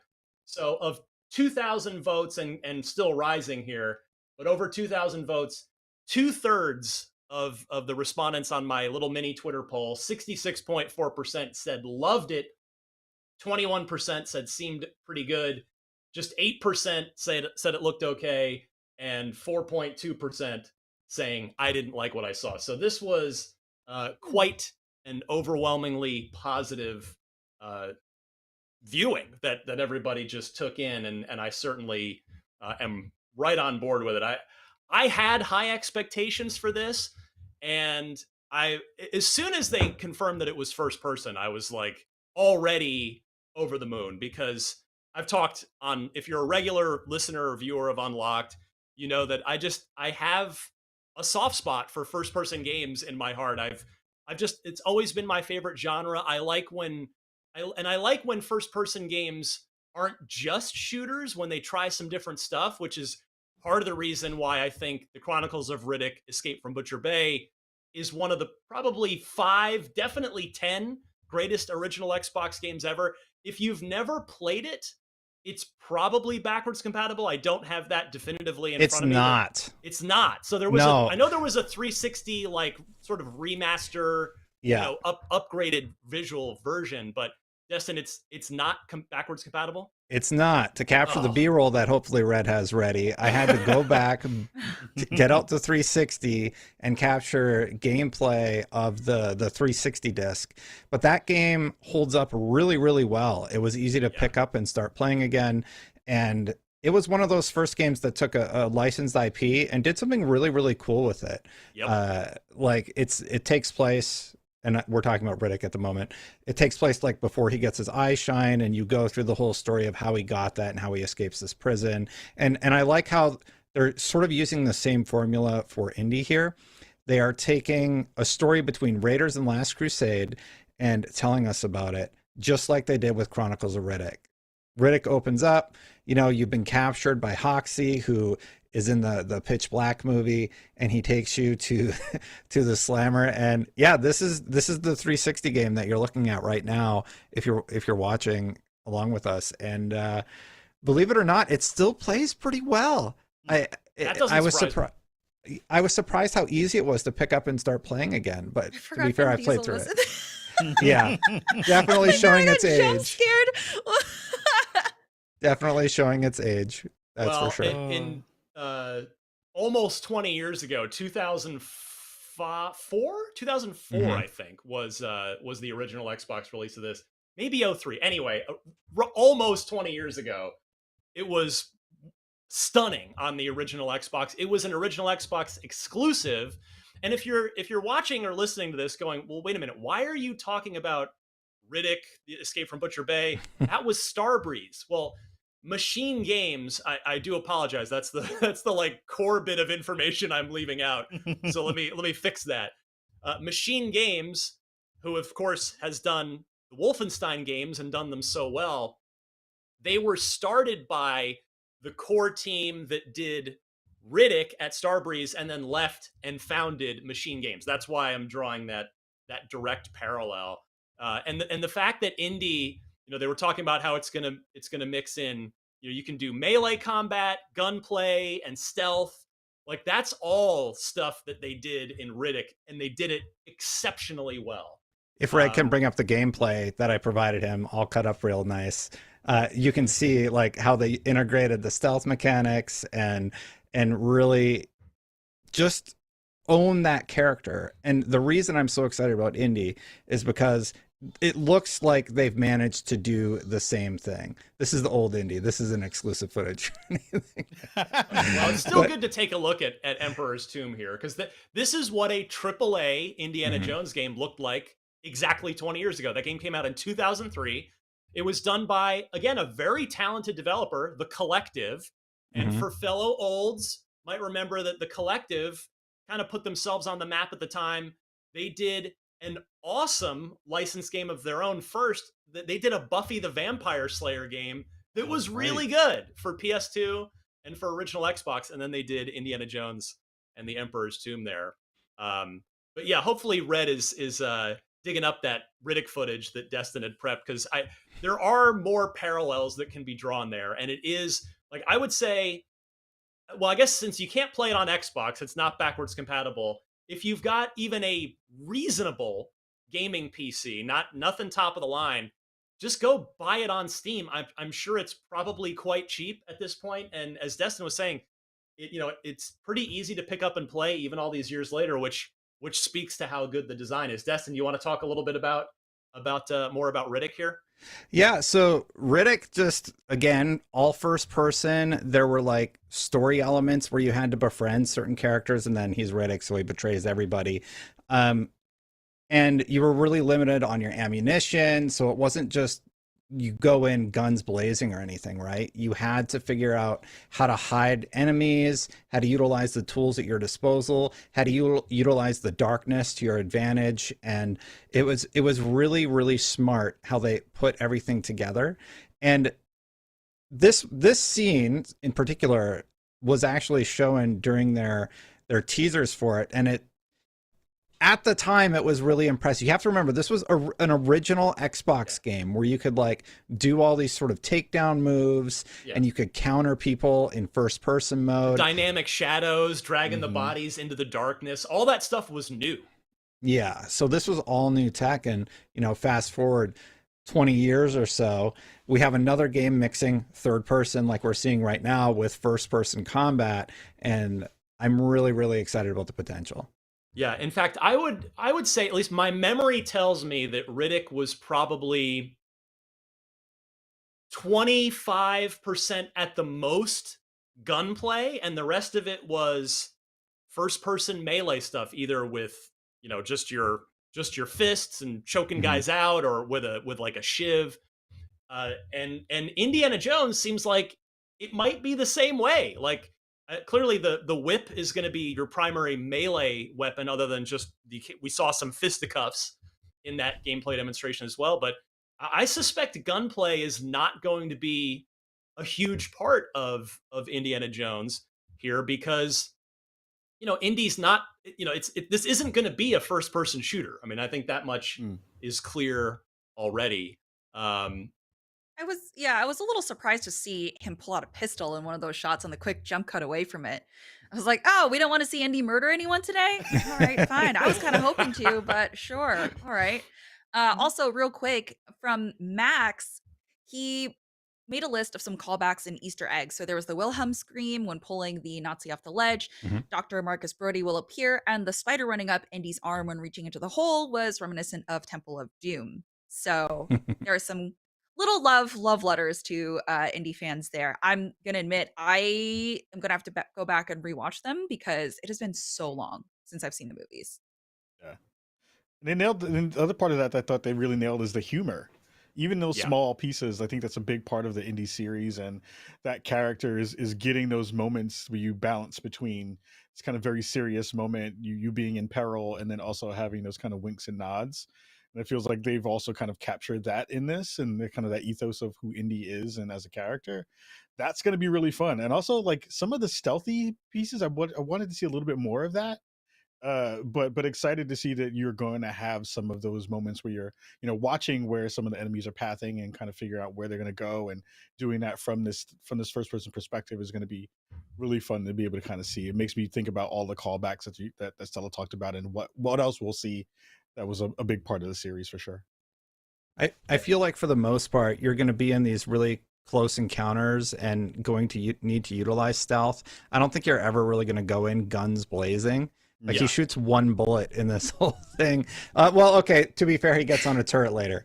But I think when there's like a clear advantage, like a turret, they'll utilize that. But I like the idea of him having to utilize his basic tools as opposed to like a machine gun, Yeah, and I was, as you were talking, I was racking my brain trying to think, like, have we ever really had a first-person game where you use a whip a lot? And the only thing that came to mind, if I'm missing one, please call it out.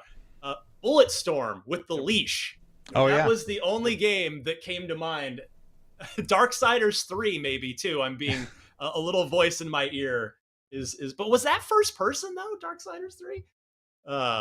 No, yeah, it wasn't first person. So that doesn't count. But yeah, it's this just everything about this reveal made me happy. I came in with very high expectations. I mean, I guess before we talk about the other super awesome piece of this, which is that it's coming out this year, and I do want to sort of discuss that and what it means for this year of Xbox.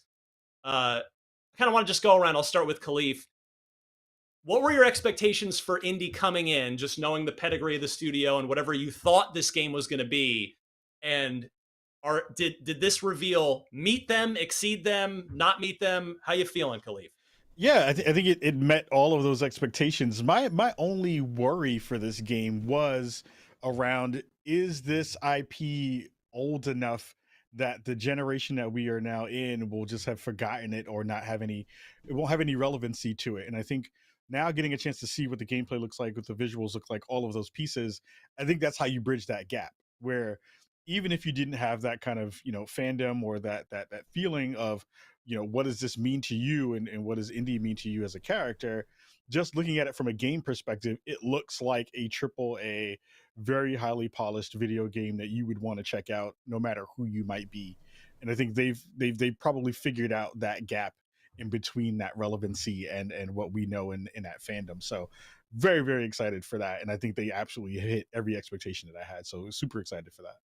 How about you, Stella? Where were you coming in and where are you coming out of this? Honestly, just because I have no real attachment to this franchise, I kind of didn't have an expectation because we also weren't sure if it was going to be first person, third person. So I really went in with no expectations, which is honestly the best way to do that, so you don't put pressure on them. So yeah, coming out of this, again, like I said, I want to see more gameplay. I want to see Indy go through a level in particular. Maybe less is more in terms of game reveals, right? We don't want to see games show everything off, just like those movie trailers that show the entire plot. But I do want a little bit more in terms of the narrative, what exactly is going on here, and the I don't know, the push for him to be exploring here, right? And I think you did say that this was going to take place between two of the movies, which is really cool. But yeah, I am coming out of this with a few more questions, and I want to know how this is really going to look like when it comes out at the end of the year. And yeah, for me, story is always really big. So story and combat. Destin, how about you? Where were you coming in? How you feeling now? I came in with very low expectations, not thinking that I would particularly like Indiana Jones, and it is by far my favorite thing from the developer direct. I am tremendously excited to see more of this game. And one thing we didn't talk about are the locations that he's going to be visiting. Yes. Right away, something is stolen, and he has to go to Rome. and then he goes to a jungle area. I'm not even going to try and pronounce the location that he goes to.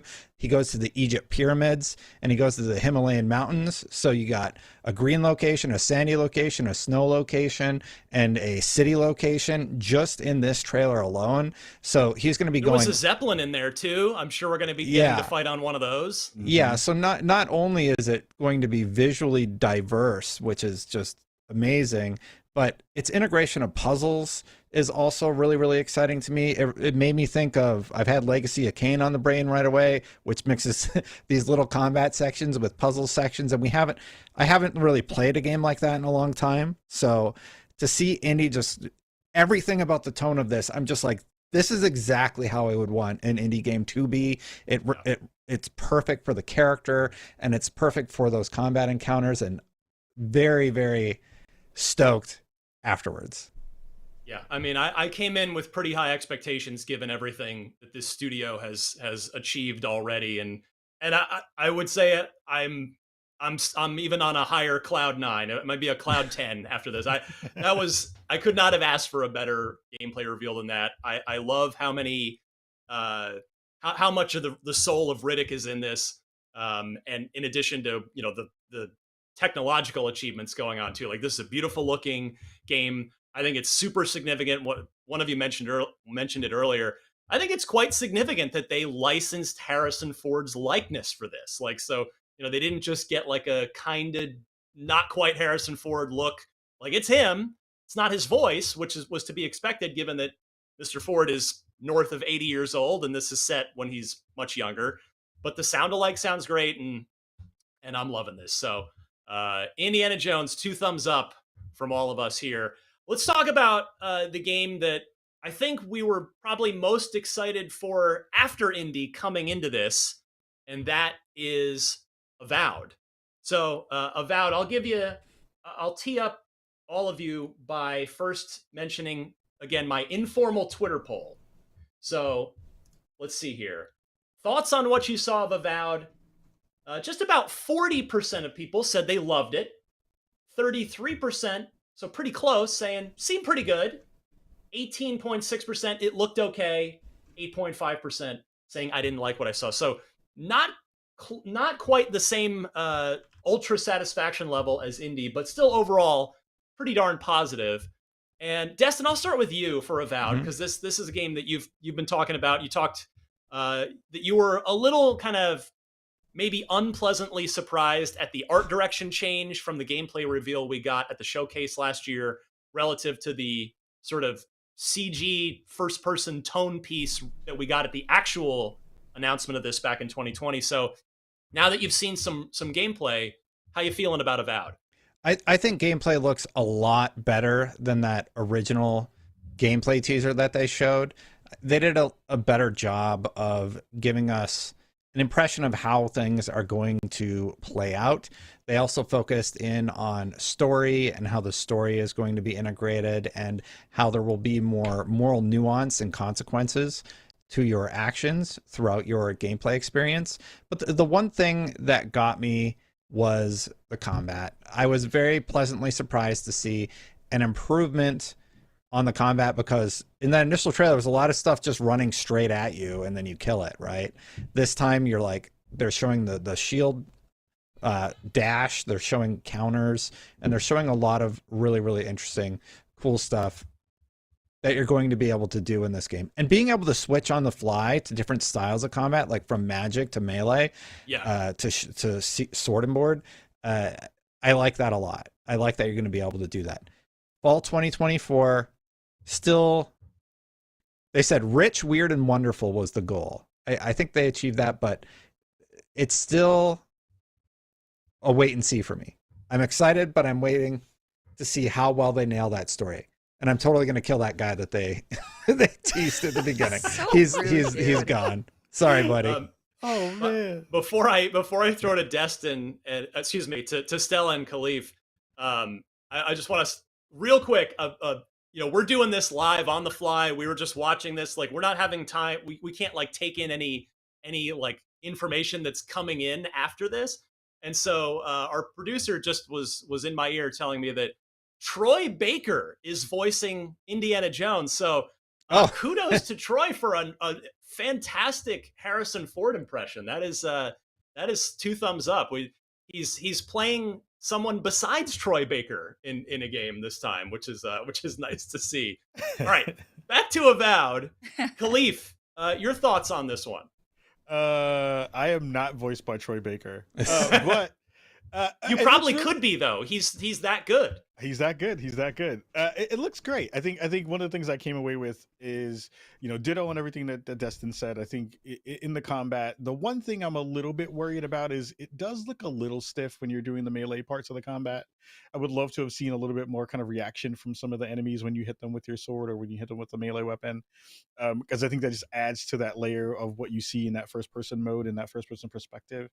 But I think what really came through was the dedication to environments in a way that I think they nail every time with the team from Obsidian. I think they continue to make these really expansive worlds that you want to be in, that you want to kind of, engage with and you want to explore. And how does that kind of reflect the ways that those different biomes and those different kind of spaces that you'll be in, how do those kind of really play that environmental storytelling up, and how does that really bring to the forefront what your character is going to be? How do you decide to play that character? What are those kind of tertiary layers of the experience going to wind up being? And I'm excited for what they're going to pull together for this. I think a lot of folks are going to be excited about the potential of what it means to kind of role play this way in this space, and that's always going to be super fun. Stella, your thoughts on Avowed? Yeah, I think the environments look gorgeous. It makes me miss Outer Worlds, and I want Outer Worlds 2 already, which I'm so sad we didn't get a look at today, which is fine, I guess. I'll wait. But yeah, I think the combat is the thing that I'm getting stuck on. I don't mind going through a game just for the story. Like if there's a good narrative, I'm into it. But the combat does look a little bit stiff. Like Ha said, we talked about this during the show when we were watching. And it's interesting because even the wand and the sword play looked a little bit similar. But yeah, there was something about, I was mentioning it, I think it's the FOV or something that makes it seem a little bit off. Maybe because I play on 100 FOV or something like that. But it's the way the arms are positioned. It almost looks like your character's just very stiff and like 90-degree angles, right? So I think that's something that's throwing it off. But the voice acting was really good, and I was very surprised by how well the conversation seemed to flow. So I'm very interested to see the different pathings that you can choose, which is very nice. But I feel like that should come standard with any role-playing game, right? You should always have freedom of choice with character. You should always be able to approach different scenarios with your personality, with whatever you want to play with. So I'm really interested in that. I want to see how far that'll go. I want to know how many endings there are, what quest lines you can mess up. And yeah, I'm very interested in this. I think from the beginning of when they showed the teaser to the first trailer, my expectations have kind of gone up for this game. So nice. Yeah. Yeah, I don't, not quite sure where I sit with Avowed right now. I liked what we saw today, but I'm definitely, it kind of looked like a Skyrim total conversion to me. And I say that and I'm not saying that as a criticism or a compliment necessarily. It's just kind of what it reminded me of, and the combat that you all just mentioned is really kind of where it comes down to. I would agree very much that lack of responsiveness from the creatures, there's sort of no, animations when they've been hit, is like, I don't know if that still works for me in 2024, whereas it did in 2011 when Skyrim came out. Is it the end of the world? Absolutely not.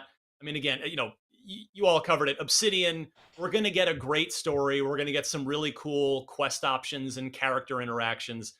And as Khalif was saying, the worlds, the environments in this are absolutely gorgeous. And that's, to me, a first-person RPG. If you're delivering fantastical, beautiful environments in that first-person role-playing game, like, you've got me. Like, I'm in. I'm totally good. I'm going to have a great time.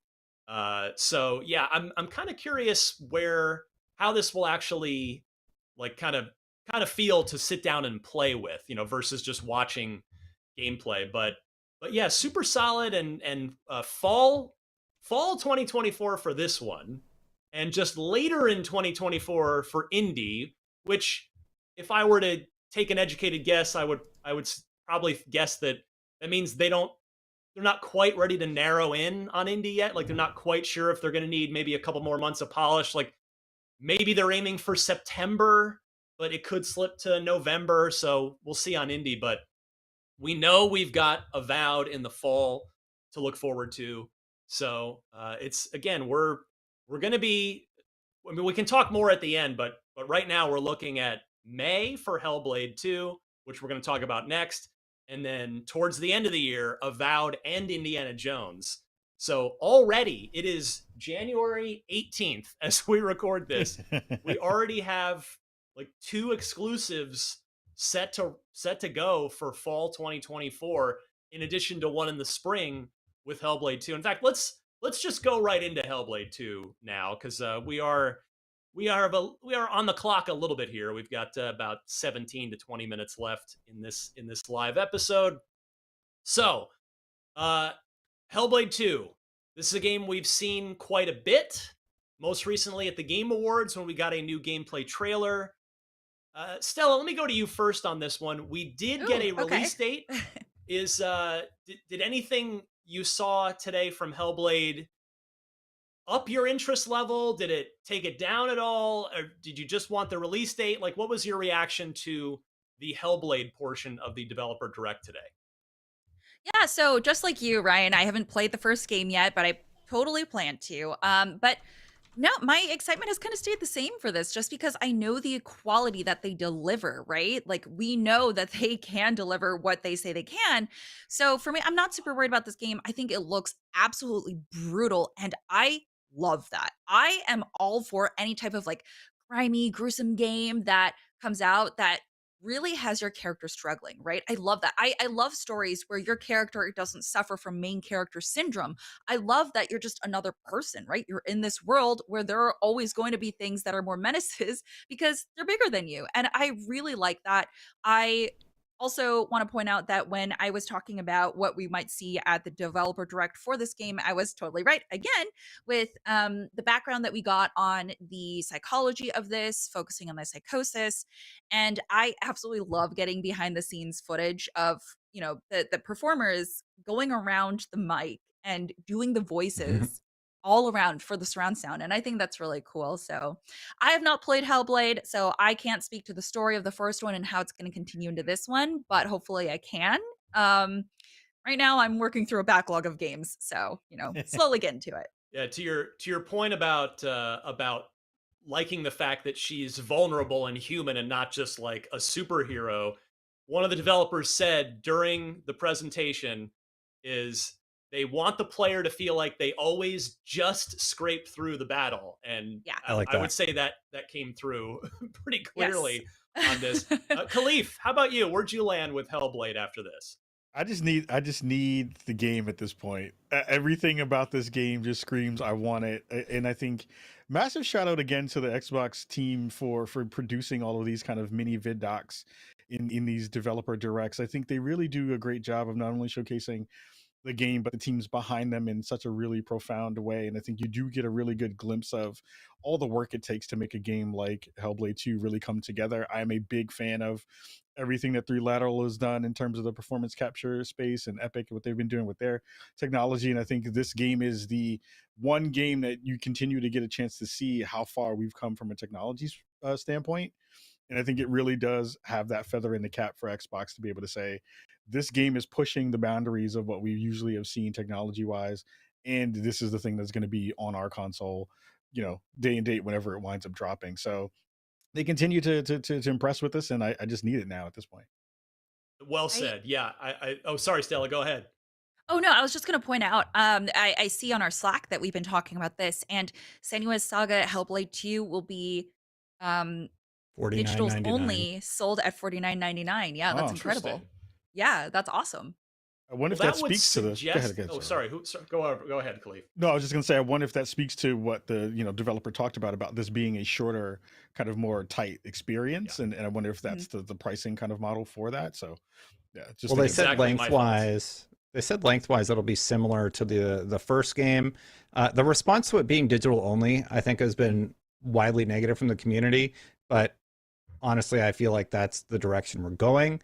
Unfortunate for those who prefer physical media, but I mean, I download most of my stuff these days. So the price point seems great. $49.99 is awesome. And if it's the same length as the original, I thought the original was a perfect length. I don't need every game to be 100 hours long. Yeah. Here. Yeah. So sometimes just telling an amazing story, and they go into it further on Xbox Wire, how they really wanted to focus on crafting like the story, the narrative that they wanted to tell. I think that's great. Yeah, it's news to me that you're telling me about the lack of a physical release, and quite frankly, I'm of the opinion that that's pretty unacceptable for a major first party game. Like, it's one thing if one of your smaller downloadable games is digital only. I mean, we've been doing that since the 360 with Xbox Live Arcade, but for Hellblade 2, the first game officially ever announced for the Xbox Series consoles, that's been in development for a while, that's probably, from the looks of it so far, probably going to be the best looking Xbox game ever. Once it, how long it holds that belt, that title belt will remain to be seen. But this is a stunning looking Unreal Engine 5 game with super high production value. For there to not be a physical release, I'm with the community 100% on that's just bad for, it's a bad look. It's bad for game preservation. That's tough. That's some unfortunate bad news to kind of put a little dark cloud over what otherwise is a top shelf looking incredible video game that I can't say it any better than Khalif is just like, get that game in my hands right now. Like I'm ready to go. May 21st. So that is coming up very soon. I mean, that's just over 4 months away for Hellblade 2. So it does. Ryan, sorry to interrupt. It does make me wonder if it gives any more credibility to the FTC leaked document where they talked about delightfully all digital in the future. If this is their first game that is going to go digital only, are we going to see more of that in coming titles? I hope not. That's a fair point, Destin. I think it's an astute observation. And I mean, the fact of the matter is there are still millions of Xbox Series X's out there that have an optical drive, and there are people that either have a preference for a physical disc or their bandwidth cap on their ISP is problematic, or their download speed isn't great. So yeah, that's tough. That is tough news to swallow on what is otherwise just an absolutely top shelf, stunning looking video game that it seems like it's going to be awesome. Like there's nothing about this, we got to play it and see how the story is and see how the combat is, but everything about this game is looking just A-list right now. We got 10 minutes left. Let's talk a little bit about the surprise game, Visions of Mana. I will once again pull up my informal little Twitter poll here. Oh, by the way, I don't think I said for Hellblade 2, that one had the second highest positive response to these informal polls that I did. 58% of people that voted in that one said they loved it. Another 25% said seemed pretty good. Only 12% said it looked okay. 4.8% I didn't like what I saw. So, over 3/4 of poll respondents were super positive on Hellblade 2, and I'm certainly right there with them. Visions of Mana was on this little mini poll of mine. 34%, so 1/3 of people went with seemed pretty good. 26% saying they loved it. 28% it looked okay. 12% I didn't like what I saw. So a little more middle of the road on this one. Stella, I'll go to you first. We're kind of all talking about the art style specifically when it comes to Visions of Mana. What'd you think of it?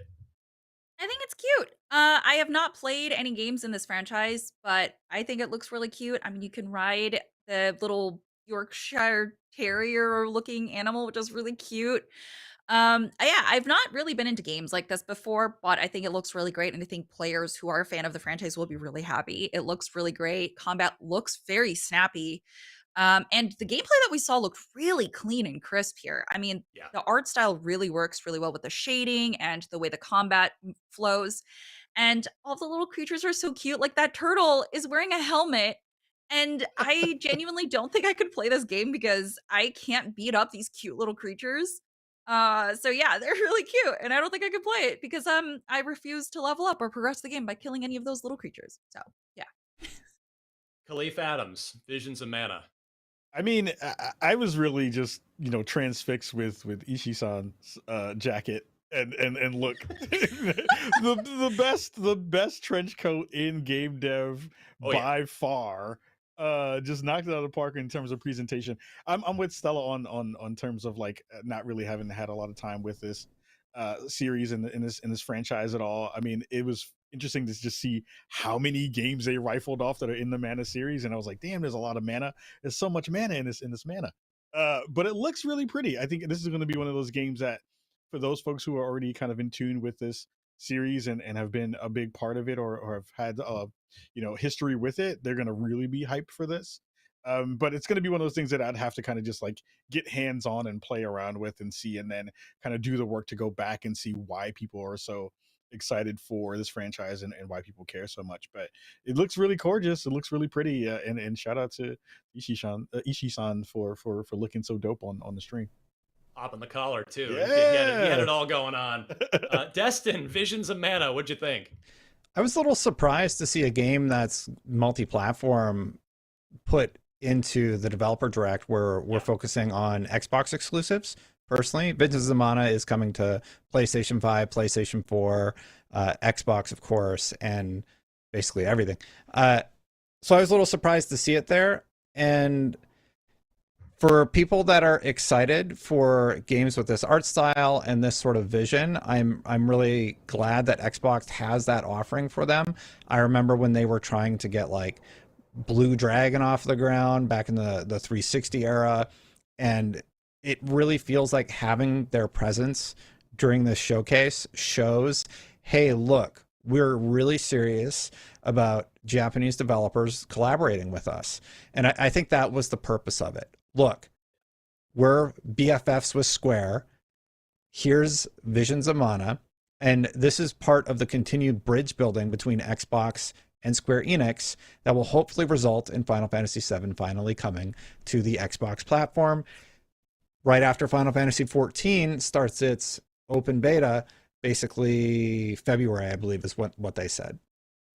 So yeah, I think you've summed it up pretty well. I'm in total agreement. I think this was a relationship play, right? Like they are 100%. Saying to Square, like, we really value you. We want you on our platform. Look, we're going to put you in our developer direct as the hidden Easter egg surprise guest.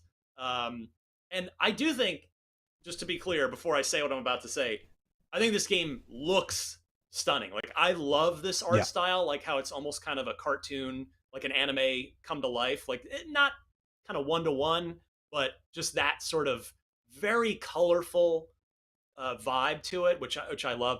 I think if this hadn't just been unveiled at the Game Awards, if Xbox had been able to reveal this game, even with it being multi-platform, I think this would have hit a lot harder for people.